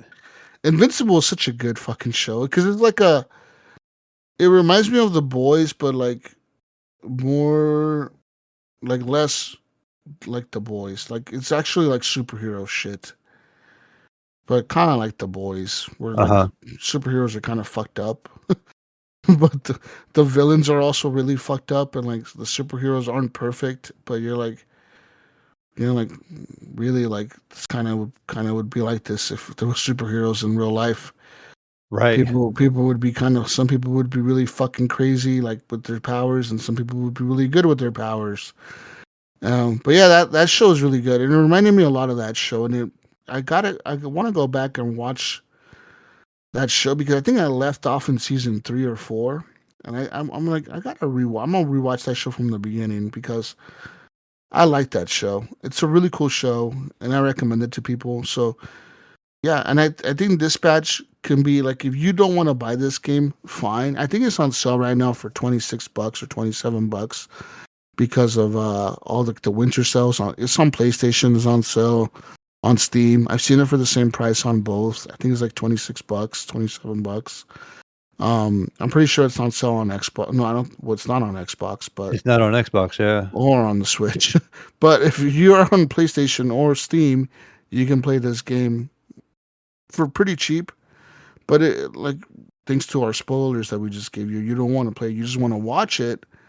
I'm sure someone on YouTube or Twitch has Oh, played the yeah, whole I game was through actually and telling just somebody watch about it. it, and I found it on YouTube today, It's and it so was good. somebody's playthrough, so Yeah, it's so good. It's like you can literally just watch it if you really wanted to. Just the watch one it thing I and found myself like, I really enjoyed it, right? But, like, at the end, that yeah, whole fight scene was going on, I was watching it, but I was also, happened to be ready through the yeah, prompts, and so I would get distracted sometimes, like, "Oh, I have to hit these," I have to click my mouse in these certain times, yeah, and I was watching the timer, and I wasn't watching what was going on in the background. yeah. Me too. That was Because kinda my thing, so I kinda feel like I almost wanna play through it again, I just kind of watch the and fight. well, that too, Yeah, then but, you can turn down the prompts to make them like really easy, where you just press like a button. yeah, you can make it, like, cinematic or something like that, I think, but, Yeah. I kinda wanna, like, redo the whole dispatch part of the game where you're the dispatching the people where I do better. Me too, because I want to rank up my guys. I'm like, what if Yeah, I so I had feel this? like I did such a bad job with those, Me too. but, Yeah. the best ending, I guess, is it depends on how well you do on those missions. Oh, So really? yeah, so to get the best ending, you have to do, like, really good on those missions as well. That affects the ending. So if I go So back and replay all those, I and do really well on the yeah, missions.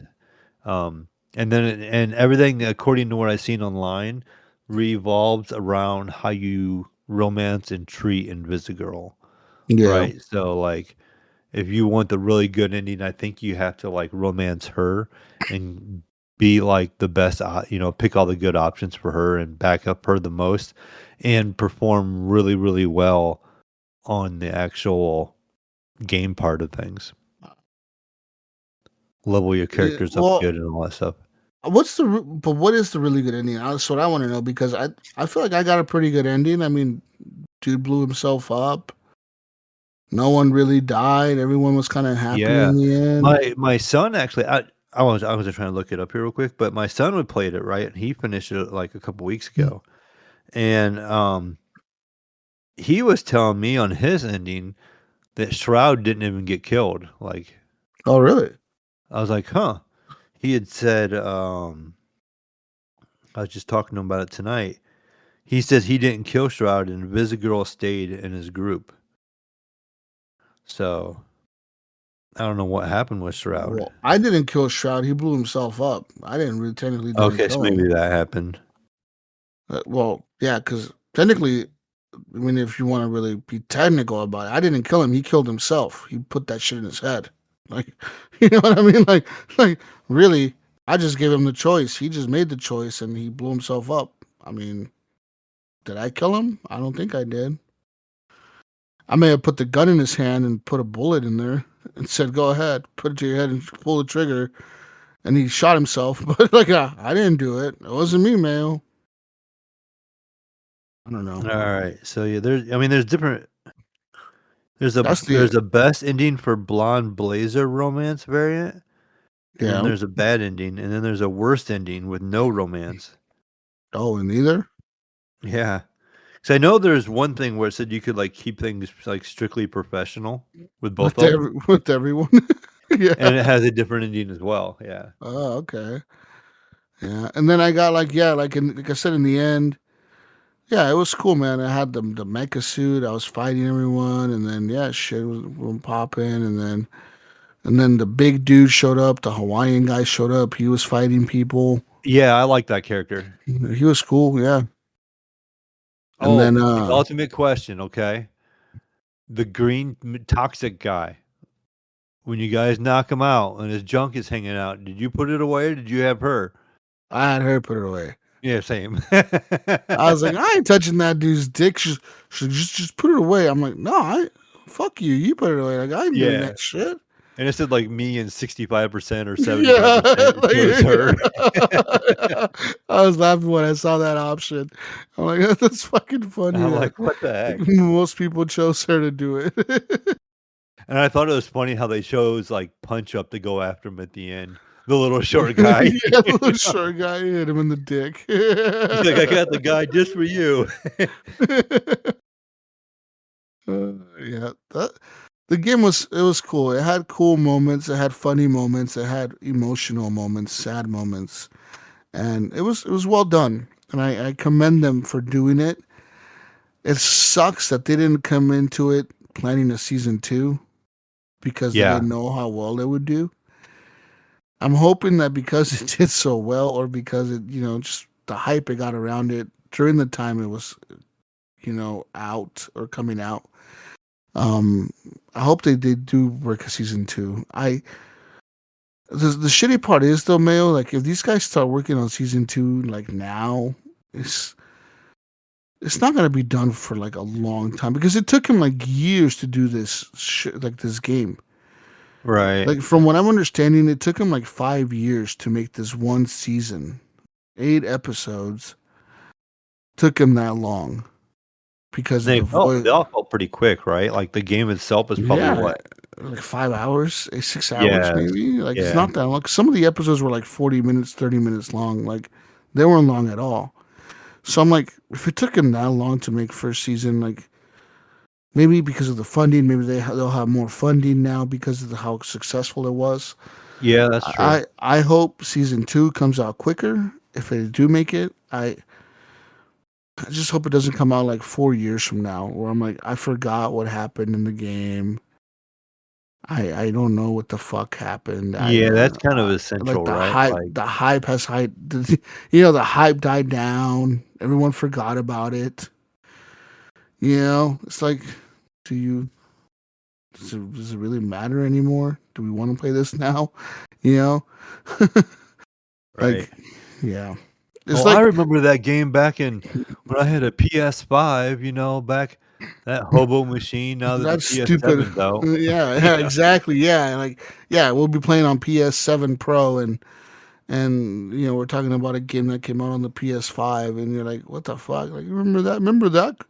The COVID console? Remember that thing? Remember that stupid hobo machine that it couldn't even do ray tracing 8K? It couldn't even do that. Yeah. That's what we're gonna be saying in We're gonna be saying that in 4 years. Hey, remember that? Remember we used to play in 4K and we thought that looked good. Right? Are you speaking of just completely shifting gears, you're talking about 4K and all that. Are you surprised that we haven't seen much 8K? No, I'm not either. Like, I feel like they're not really pushing it anymore. Like, we we heard a lot about it, right? A couple years ago, but then it's, we've reached the peak, I think, man, of like visual technology. I think so And too. I think the next step in visual technology, honestly, I don't think it's like pixels. I think it's augmented reality. Yeah, because I look at like my OLED and right when you see like the ones in displays and Yeah, when certain footage is done a certain way, it looks insanely it good. does. Like I couldn't imagine. And even then, like if it was like a higher resolution, I don't know how it was going to look that much better unless you have a bigger TV, right?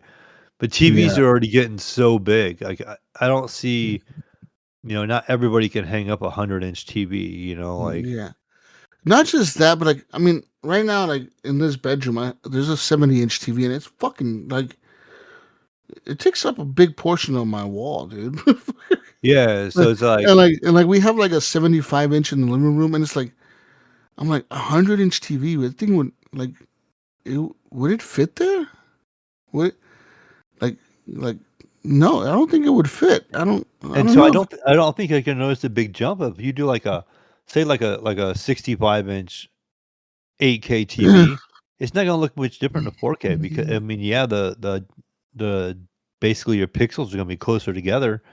But I don't feel like you're gonna notice it. It's only on the bigger TVs you would notice the difference more. But I Yeah. just don't feel like there's that. Yeah, there's a demand for big TVs, but there's scenarios, right? Like you were saying, Yeah. I wouldn't want a 100-inch screen in my room. Why? Like yeah, like it's hard to like watch a big screen TV up close. You have to have a distance, to watching big screens. That's why theaters don't have you like sucks when you go to a movie theater and you have to sit in the front row. It really sucks. Oh yeah, It does because you're like, fuck, this is stupid. Like I'm only I have to crane my fucking neck. I can't see the whole screen, especially in the theater. Like the one that's closest to me has recliner seats, so like the front row isn't terrible. Honestly, it really isn't. Like because like it curves in, like the row kind of curves yeah. in, I've never thought of that with the recliner seats. I never go the front row, right? and But I like it's guess some not seats bad probably would help. because again you're reclining all the way back, so like it kind of looks kind of cool. Um, But like normal theaters with the sit straight up and downs, like the seats with the seat backs that are up and down that have rows all the way in the front, those fucking suck. It's like Oh yeah, I remember seeing those. this is trash. Like try go watching an IMAX movie in like the second row. You're gonna fucking hate it. You're gonna be this is fucking stupid. Why are we Yeah, sitting in the second row in an IMAX theater? Like you want to be in the back on an I IMAX remember theater. last summer here. My worst experience was I ended up going to see. I think it was Mission Impossible in the 3-screen theater we have Yeah, here, and I got like maybe there's not a ton of rows in that theater, right? But yeah. I was like on the closer section, but like 3 back. Hmm. But it the screens because they kind of wrap around you. I was like in the middle of all that part where it wrapped around you. So sitting there on with the 3 screens, you felt like you missed a bunch of stuff going on because you're like the screens were behind you because they were going Yeah, on your sides, and so you want to sit further back on those. Like, yeah. but I got a late ticket for it that time, and I was like, I'm just gonna go, and yeah, I did not enjoy that experience. Yeah, I agree. But yeah, like I said, I think the future of visual technology is going to be AR. Um, because I think that's where we're headed, man. Like augmented reality. I think that like you're seeing it now with like the meta glasses and stuff like that. Like people think like that's stupid, but like in reality, that's kind of like the future. Like Yeah. Like everyone's gonna be wearing something like that in the near future. Honestly, I think Everyone's Apple. gonna be wearing glasses or contacts that are like that. Yeah, they're like that. Like I guarantee Apple's working on something like that. I guarantee like all these companies are working on something that's like that. Everybody everybody's gonna have bad eyesight because they're gonna be walking around with glasses on their head whether they need them or not, and the screen's Yeah, gonna be, like, right there in front of their face. and like we're all gonna be wearing like watches or wristbands that control that stuff. You know, we're like right now you can buy that. Look for the Meta glasses. You can buy that wristband that you control with like your wrist gestures. You control like what you see, like you flick the screens or whatever on your wrist for like whatever's on your glasses. You can type and you can like message and whatever the fuck on there based on the flicks that you do on your wrist on the Meta Ray Bans or whatever on the new ones. Uh, Pretty sure like Apple's gonna come up with this shit too, and they're gonna be like, ours works with our Apple Watch. If you buy our Apple Watch and you have these glasses on, your Apple Watch will fucking display whatever's on your Apple Watch to your glasses, and your fucking phone is tied to this shit too, and your iPad and your fucking and your MacBook and your Apple TV, and it's all in your fucking eyeballs. Just fucking flick your wrist around. Right? And everyone's gonna be walking around flicking their wrist and crashing their cars because it's gonna happen. It's gonna happen. It is. It's the future, Mayo. Embrace it. AI is the future. We're all gonna be AI slaves. Okay? It's gonna be the AI wars are next. That's what's happening next, man. The AI wars. Who's gonna win the AI war? Is it gonna be Gronk from Elon Musk, that Gronk AI? Is it going to be Chad GPT? Is it going to be OpenAI? Is it going to be what's the other one? Uh, there's some other fucking AIs that are out there. Gemini. Is it going to be Gemini from Google? Is it going to be there's whatever other ones are out there? The one that China has. What's the one that China has? I don't know. China has one I forget what I think. Isn't it OpenAI the one that's theirs? I forget which one is theirs, but they have one too. Everyone has an AI. Okay, listen, which AI is going to win the war? Which because one AI is going to come out supreme, right? One of them is going to be the one that everyone uses. Right. Is it going to be ChatGPT? Is it going to be Gemini? Is it going to be OpenAI? Is it going to be Gronk? Is it going to be that Sora AI? Is it going to be another one that's going to come? Like, which one is it? Like, eventually, these companies are going to be like, all right, we're all going to adopt this AI. This AI is the one that's the most advanced. We're all going to use this, and everyone's going to use that one, and they're all going to merge their AIs into that, and that's going to be the one AI that runs everything, everywhere. It's going to just work everywhere. Gemini is pretty far ahead, I feel like, compared to the other ones. But I heard ChatGPT 4 or 5 is pretty good. So who knows?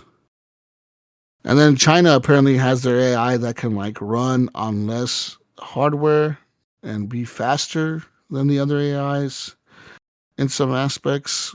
So like, I guess it comes down to which AI can be the fastest at producing answers correctly with the least amount of hardware and the least amount of like cost to it. You know, like the least cost because of hardware. Which one can do it? Yeah. It's gonna happen, man. It's gonna happen, man. It's gonna happen. We're all gonna be AIs. AI, AIs, AI everywhere. It's an AI world. Yeah. Other than that, though, if you want to get into some news real quick, a new report, Mayo, says that the PS6 and the next Xbox can be delayed because of the RAM shortages. That's right. That's okay because if they did come out, they'd probably make them extremely expensive, right? Yeah. Like, So Tom Henderson of Insider Gaming says that Microsoft and Sony are both allegedly debating potential delays of their planned 2027 or 2028 console launches. This would make them around 7 to 8 years past the original PS5 and Xbox Series X and S. And what he said is he understands, just from what we understand, the situation of the RAM availability has led to console manufacturers debating whether the next generation of consoles should be delayed from their intended 2027-2028 release windows, with the hopes that RAM manufacturers will be able to build out their infrastructure to produce more RAM, thereby allowing their prices to drop. Well, AI needs more RAM, so who knows? As long as AI continues to grow, who knows when this shit's gonna go down. They just got to start making all the like a shitload of RAM. Everyone has to start making everyone make RAM. Just like remember when COVID was around and everyone was making hand sanitizer. Okay, everyone has to make more RAM, Mayo. That's kind of the way it goes. So there's that. What else? Fuck. What else do we have for news here? More news. In other news, apparently, the latest estimates say that the Xbox sold 2 million Series X's and S's in 2025. They sold over 2 million. Wow. This is said to be a 24%. Hold on.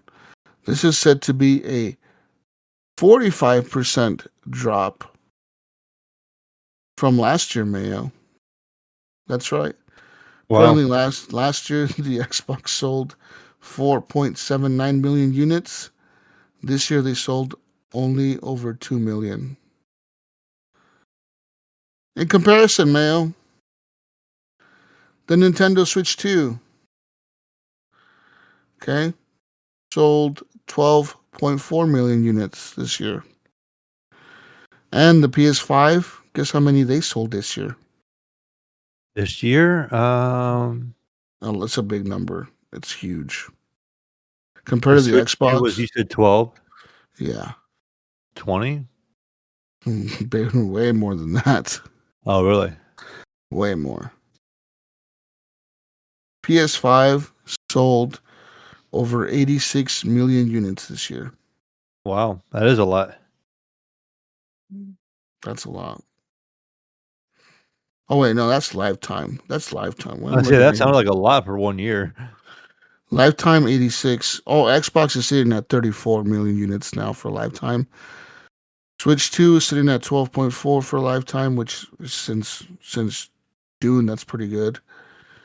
And PS5 is sitting at 86 since lifetime. And the Switch 1 is at 152 million since it came out. That's probably gonna be the number one selling on all time eventually, right? It's probably gonna catch the PS2. Yeah, I think it's going to. If it hasn't, yeah, it's going to. Well, yeah, I think it might. See here. Gotta see if we can find even more. I don't have Gunny here, so I don't have like all the Oh, news. we had the news about the Call of Duty director, right? Or the guy that came up with Call of Duty, his passing. Oh, Vincent Pella, yeah, that was last week. He That was unfortunately Tuesday. passed. Yeah, yeah. I think we. Oh, did it happen after the? Did happen after the show, huh?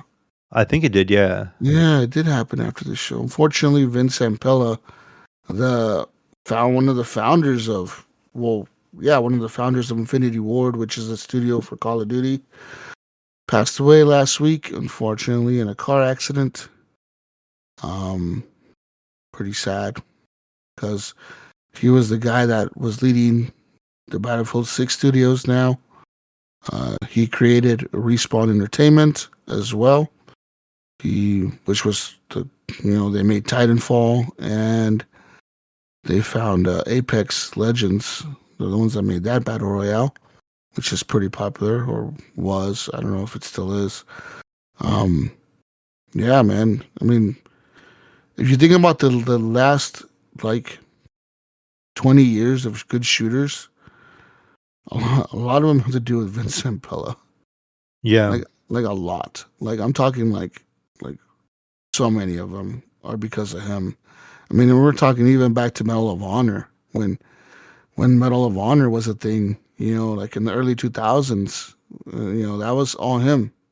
He was working on those games, and then he left EA, created, went to Activision, started Call of Duty, and then from Call of Duty 1 to Modern Warfare 3, he worked for Activision, and he's the one that founded Infinity Ward, which is the studio that created Call of Duty 4 Modern Warfare, which pretty much kicked off the Call of Duty yearly craze, because that's the game that kicked off the every year we're gonna release a Call of Duty.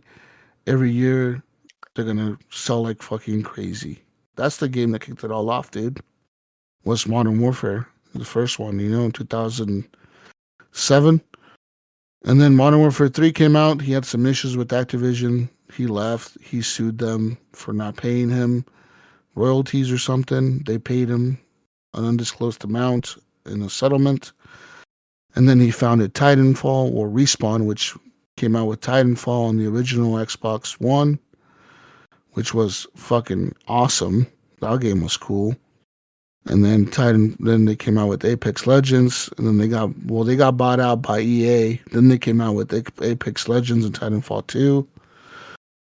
And then he left Respawn, went to work on Battlefield 6, and now he was going to be running the Battlefield studios. Kind of crazy, his career. I don't know how true any of this was, right? I was just flipping through I don't know if it was on Facebook or TikTok or where it was at. They're showing some video footage of like him in a car, like crashing, like going through a mountain tunnel. Yeah. Have you seen that? Like, I don't know if any of that was true. And like, was in like a Pretty Ferrari, sure. the 295 Ferrari. Yeah, I'm pretty sure it was. And he just like lost control coming out, and then like, yeah, people say that a lot of people like that. I forget what that turn like. It has a specific name for that curve, and a lot of people crash there. Apparently, a lot of people crash. Yeah, that's a very new. The Ferrari that he was supposedly using was like a very new, like hybrid electric one that's pretty fast, like 1,000 horsepower. Yeah. So. Yeah, and in the video, like the video that I saw, some people pulled him out of the car, like they fucking grabbed him and pulled him out of the car because it caught on fire, and they were able to grab him and pull him out, but he didn't sound too good when they pulled him out. He was like screaming in pain, and they were dragging him away from the car, obviously, right? And then they were like, "Call the ambulance! Call the ambulance!" And then the video cuts out. And I'm like, it's kind of shitty that video is out there, because like, say what you will, right? Dude crashed his car because he was speeding, but like, that's somebody's dad, that's somebody's brother, that's somebody's uncle, that's somebody's maybe grandparent or whatever, like I wouldn't want to see my dad or my brother or my son or whoever, like my grandpa or whoever, like dying in a video. Regardless of why, like, regardless sure of sure they could have ran a red light. They could have whatever he was doing. He could have been fucking drinking and driving for all I care. But you know what I mean. Like, even if it was his fault, which I'm not gonna say it wasn't. He was speeding like a motherfucker through that tunnel, and it fucking obviously didn't work out for him. Right, he hit that barrier. But it's like, regardless, I wouldn't want to see that video, because it's like, dude, you like could hear him screaming like in pain. Like, that's fucked up. Like, why? Like, yeah. Like, I'm honestly surprised that video wasn't taken down, because I saw it like multiple times everywhere on YouTube. on Twitter, on Facebook. It's been everywhere, and it's like I feel sad for his family. I really do. It's fucked. It's yeah. Like, videos like that are fucked up, dude. Like they just are. And yeah, yeah. But and I guess in in another way, I saw a video that his daughter posted on. I think it was on Instagram, and she posted a video of him like showing him like different pictures of him that she took, throughout whatever years or whatever. Uh-huh. And it was pretty cool, man. It was like a little tribute to him, saying like, "Hey, Dad, I'm gonna miss you," and like it was showing like all these pictures of him with her, like celebrating like her graduation, him at a basketball game with her, him with his Ferrari, him with her like in a mountain, like hiking, like just different like pictures of him and her like doing different shit. And I'm like, that's kind of cool. Like, like she's posting like positive shit. I like to see that. I don't want to see videos of people dying and crashing and shit. That's fucked. That's not cool. So yeah, but hopefully his family is doing okay through this time of the year. It's unfortunate that it happened like right before Christmas, Yeah. right before New Year's, right after like a big game just launched that you pretty much managed. Like that does suck, but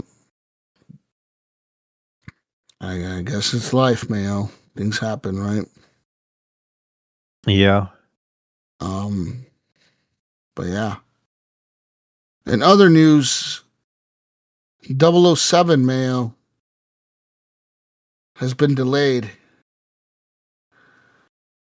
That's right. I know you're sad. I am. I see it in your eyes. Yeah. 007 First Light has been delayed. IO Interactive has released a statement saying, "Hello, everyone. Today we're sharing an update regarding 007 First Light, and we have decided to move the game's release by 2 months to the 27th of May. They said 007 First Light is our most ambitious project to date, and the team has been fully focused on delivering an unforgettable James Bond experience, bringing together breathtaking action, globe-trotting, spycraft, gadgets, car chases, and more. As an independent developer and publisher, this decision allows us to ensure the experience meets the level of quality that you players deserve on day one. The game is progressing well and it is fully playable from beginning to end, so these additional 2 months will allow us to further polish and refine this experience, ensuring we deliver the strongest possible version at launch, and we're confident this sets 007 First Light up for long-term success, and we sincerely appreciate the patience and continued support we received since we revealed the game. We look forward to sharing more updates regarding 007 First Light in early 2026. Thank you for your support. IO Interactive." So, All I heard is hopefully all I think is hopefully they'll make a good PC version then, right? We were just talking about that. yeah. Like, you're Well, gonna wait, take 2 more months and the game's already playable, then they better make a good PC port. yeah, there's wasn't it is it coming to PC or Oh, I thought I it was don't know. I thought haven't it, paid any attention to this. thought it was a PS5 exclusive, Oh, it could be. but it might be coming to PC, right? It might be like a console exclusive to PS5, but coming to the PC as well at the same time. Hmm. Yeah. Yeah, just trying to look it up here. Yeah, I'm not sure. It's just give me a generic. The other news, I guess it was the Ubisoft hack, right? Well, Ubisoft. Wasn't it Ubisoft that had their like hack? And I know Nipron in our group was saying he got a bunch of credits. Oh, yep. Yep. So Ubisoft got hacked. Well, Rainbow Six Siege got hacked. Ubisoft shut down the servers for Rainbow Six Siege for more than 24 hours after they suffered a massive systems breach over this weekend. Says hackers reportedly gained access to the first-person shooter servers, and they gave away in-game currency worth millions of dollars in real-world value. So, yeah. Apparently, they give everyone 2 billion credits on their account. But I'm sure they could probably go back and reverse that. Yeah, it says I feel like. it says Rainbow Six credits are in-game currency that can only be purchased with real-world money. So to become, so let's say, Mayo, the Ubisoft store sells 15,000 Rainbow Six credits for $100 for $99.99, and they give everyone 2 billion? 2 billion worth of fucking credits. So they say in total, the money value of these credits was $13 million that they gave to each player in Rainbow Six. Uh, so everyone in Rainbow Six was going crazy and buying like all the skins and shit. So there's that. You think they would notice that? They're like, man, our skin sales are going way up. I wonder why.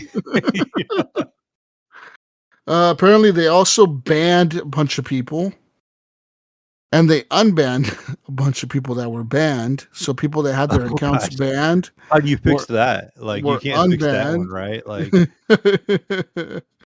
that'd be suck to be the ones that get banned, and you did yeah, nothing wrong, and then you're like, uh, yeah. They also gave everyone 2 billion credits and renown, which renown is like the in-game currency to unlock like characters in the game, and then the Rainbow Six credits are to buy skins for the characters. So they gave everyone both $2 billion of each, or 2 billion credits of each. so you could get every character and every skin. Yes, and they also gave everybody the dev skins.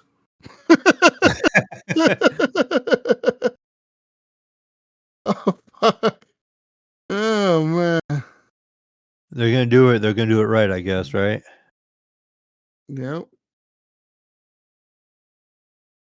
Apparently, also people were seeing in their chat feed lyrics to the hit song "It Wasn't Me" by Shaggy. In their chat feed, there was lyrics to the song "It Wasn't Me" by Shaggy, and the band ticker was turned off, and they put it back on, and they also put on there, "What else are they hiding from us? All work and no play makes me a dull boy." In the chat, the chat feed. I don't know what that means, but that's what they were putting in the chat feed. The hackers were. It says Ubisoft first acknowledged the hack just after 9 a.m. Eastern Time, 6 a.m. Pacific Time, Saturday morning. So they posted they were aware of an incident and they were working on a resolution. And less than 2 hours later, they announced that both Rainbow Six Siege and the marketplace had been shut down while they were working to fix the issues. They went offline for about 24 hours. And they said that they were going to roll the game back to a previous state after 24 hours. And that they would be conducting extensive quality control tests to make sure that the issue had been resolved and that no accounts had been compromised. That's crazy. I mean, if these guys had access to all that, did they have access to people's emails? Right. It makes me And think of the I know we've talked about before the podcast where they did the Darknet Diaries where they hacked the Xbox and then it just like trailed into Epic and everything. yeah, Remember, because they had all the emails, like you said, and they had like product keys and passwords and that podcast is wild, dude. How those guys were like making JTAG Xboxes because they fucking broken. They just walked into Microsoft and took a prototype. Yeah, they just took the one and then they sold it on Just like, eBay. fuck it. They're like, this is walk in with the backpack and take it. And they're like, as long as you look like you belong, no one asks questions. It's like, Yeah. what? Yeah, 'cause Yeah, remember it's funny because they said Microsoft became aware after they seen it on eBay being sold. yeah, yeah. You're They're like, like, the dude's like, uh the dude's like, I just walked in there and like I just acted like I knew what I was doing, and I walked into the R&D building and walked into the lab and just grabbed the Xbox and put it in my backpack and walked out. I'm like, what the fuck? But it was crazy how convenient all that was too, right? Because, like, he was one Yeah, of the ones that was hacking, and it wasn't like his mom's boyfriend worked for Microsoft and he, like, copied his badge and then went in and yeah, or he stole his badge and just went into Microsoft and yeah. acted Just like he walked. worked there for, like, 6 Yeah, months. just walk around. Just he's like, you don't even have to do anything. Just walk around, act like you work there. Just walk around. I'm like, what the fuck? You just walked around Microsoft for 6 months and no one asked questions? Like, what are you working on? What are you doing? Who are you? Security never asked you anything. Right. Like, hey man, why are you just doing walking around? Like, He's sitting there having lunch with everybody. yeah, just chilling, bro. Eating in the cafeteria, free food and shit. Fucking just chilling. Fucking like like what? He's like, yeah, I just walked around for months. No one said nothing. And then I was like, fuck it, I'm gonna find out where the Xboxes are. And they found out where they were, and then just walked into the building and took one. I'm like, that is ballsy. Like, how did Microsoft like what? Yeah, Like, how did no one catch that? How did security not catch that? Like, you'd think there would be cameras in the fucking building where they're designing shit, where they could see someone putting something in their backpack and walking out with it. You know what I mean? yeah. Or you would think Nowadays, that, I feel like there's cameras everywhere, so they're yeah, so or easy to make, but back then, no. you would think like in the middle of the day, you would think like at the very minimum they would have a security guard at the entrance that said, "Hey, let me check your bag real quick before you walk out of here." You know what I mean? Right. Like, hey, real quick, everyone has to go through this. Open up your bags. Let me check your bags before you walk out. Evidently, it was just a badge and a door, you Yeah, just walk right out. The fuck? That shit was wild, dude. That whole thing about that shit was nuts. The other one that was cool in that podcast that I heard was the one about the guy who his job is to go into banks around, like, this is his job. He goes to banks around the world, Mayo, all right, like big branches of banks. And his job is he goes and he gets hired by the CEO of the bank. And the CEO tells him, I want you to rob my bank. And this dude goes around the world, gets hired by these CEOs, and they tell him, I want you to rob my bank. And he's like, okay. The only thing is, he tells them, is I'm not going to tell you when, how, or what branch I'm going to hit. I'm just going to do it. And so he'll show up at a bank. And he's like, it's so easy to just steal from a bank.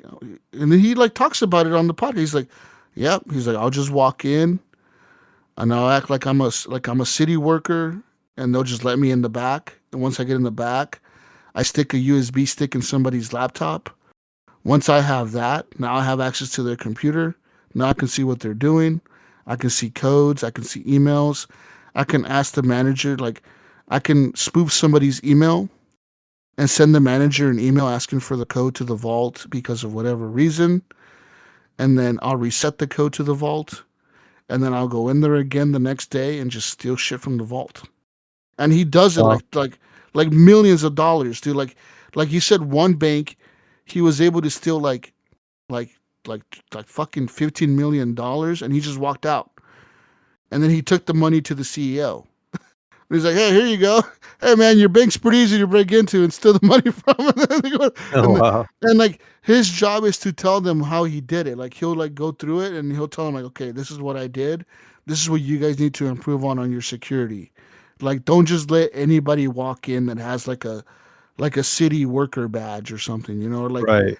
hey, I'm the fucking plumber or I'm the fucking janitor. Let me back in here. Like, he's like, you guys have 2 lacks of security. Like or like he'll be like, your fucking Your cybersecurity is shit. I was able to hack into shit so easily. Like, it's crazy. I'm like, what the fuck? I'm like, that's a job? That sounds like a cool job, dude. I don't even know how He's the dude got into that job. pretty He said, independent, you know? Like well, yeah, he's totally into it. He says that he got into it because he was doing like cybersecurity or something.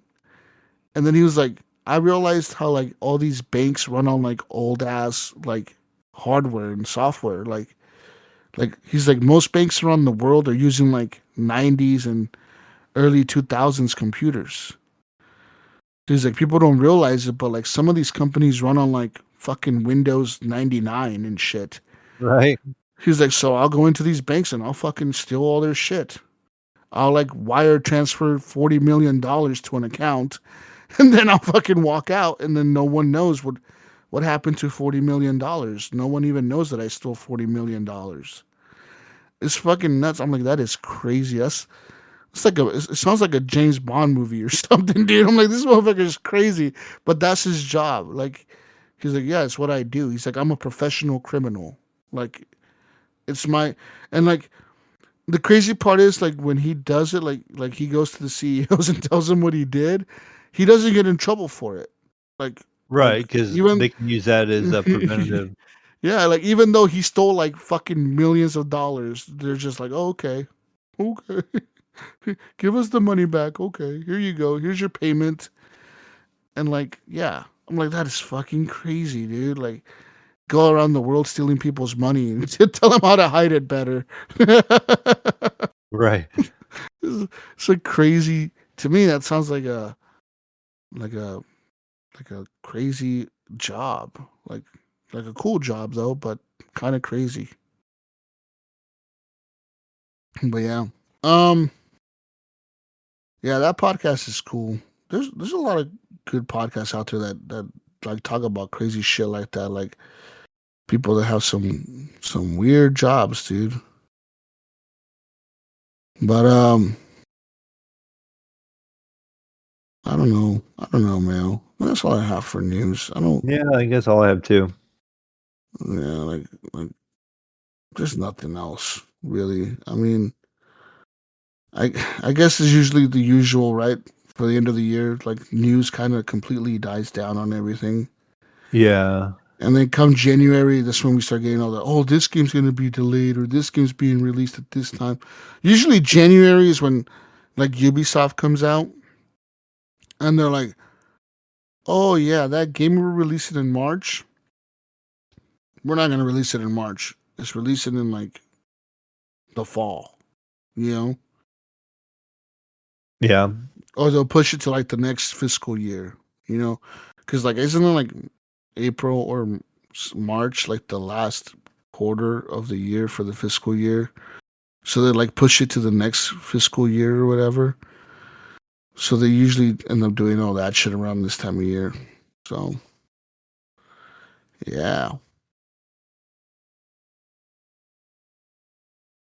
Anyways, we're out of here. Gunny couldn't make it, people. He he's he's lost. I think he's stuck on Path of Exile. Maybe.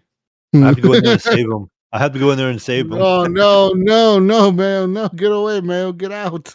Get out, Yeah. man. I got out a little while back, but I was deep in it too.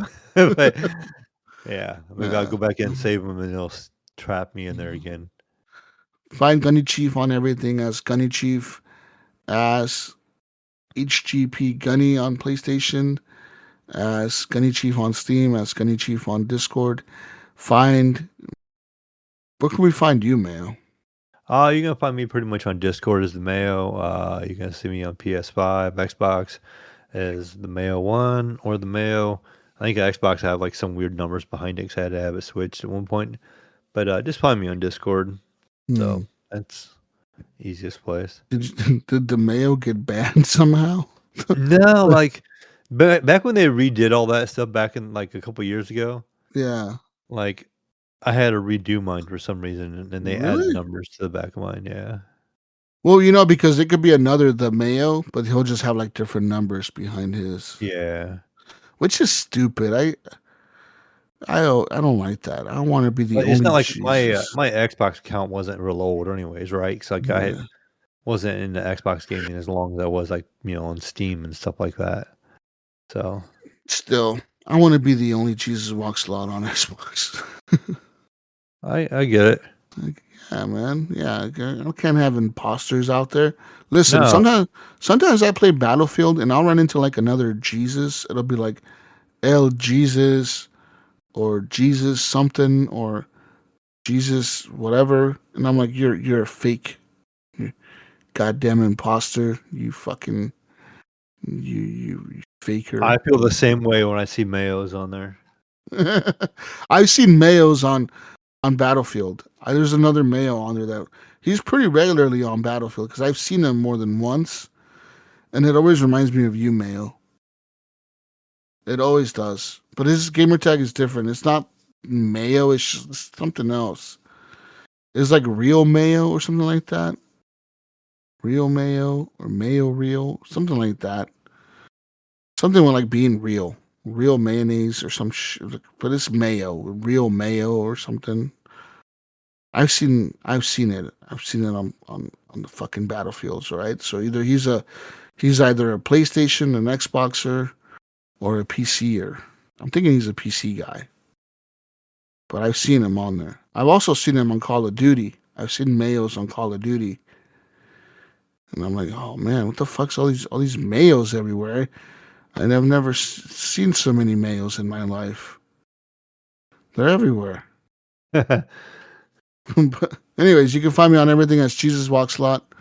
Find me on Discord. Join our Discord. Tell your friends and family about us. I hope you all have a safe and happy New Year celebration. 2026 is upon us. We are there, people. We Yes. almost made it to 2026. A couple more days. Let's hopefully we all make it there safely. And Mayo, it's a new year. Resolutions are coming up. What's your gaming resolution for 2026? Oh man, I don't know. I think I need to finish more games that I play. That's Like I'm every always, year. yeah. It's just like I mean, we're always because of the podcast, we're always picking up different stuff, right? But Yeah. like finishing those single player games, like 'cause So I've hard. played all those good games like Red Dead and all that stuff, and Cyberpunk, and I never finished them. Like I stopped like halfway through, Yeah. you know. I got like me, man. I got to finish Kingdom Come Deliverance too. Oh yeah, I barely even scratched that game. I bought it and barely scratched it.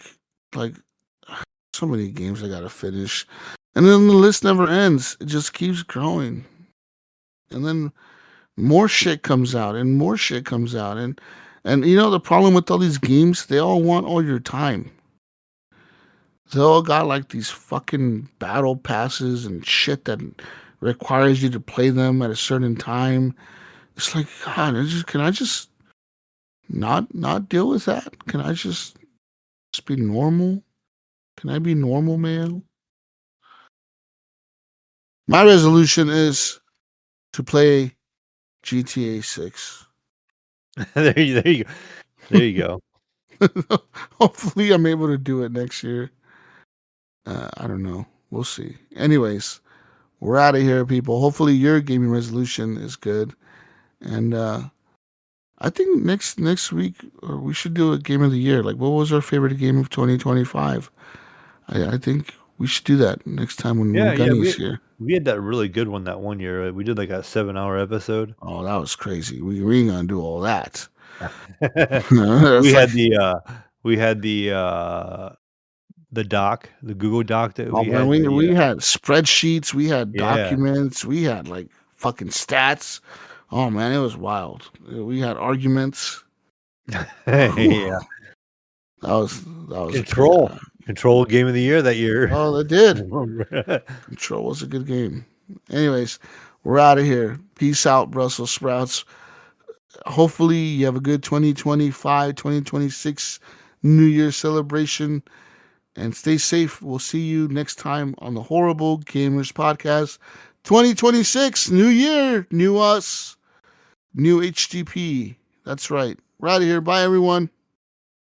See ya. End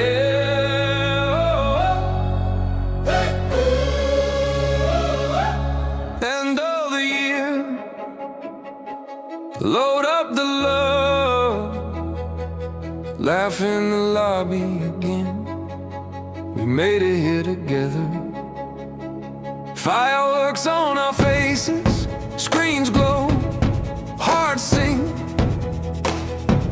One more match, one more memory before the countdown blinks. From 2025 till infinity we ride.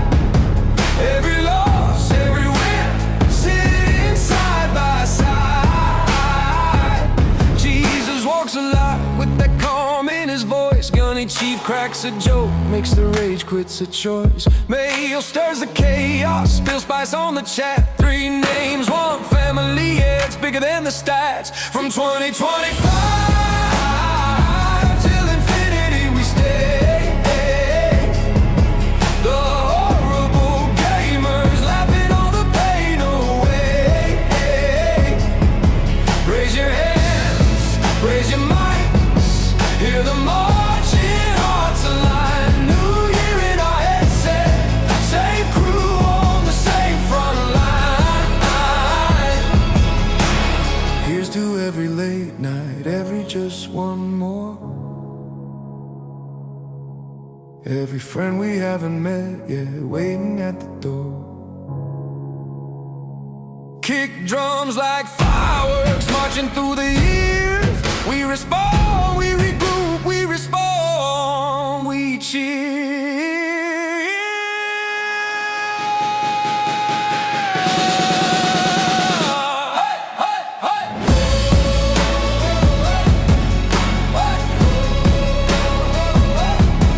Count it down, 10, 9, 8. We're still here.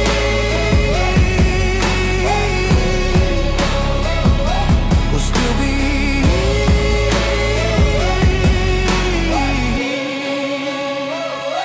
From 2025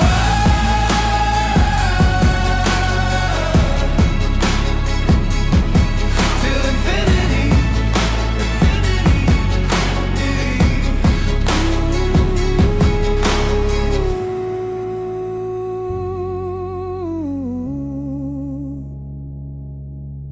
From 2025 till infinity. Infinity.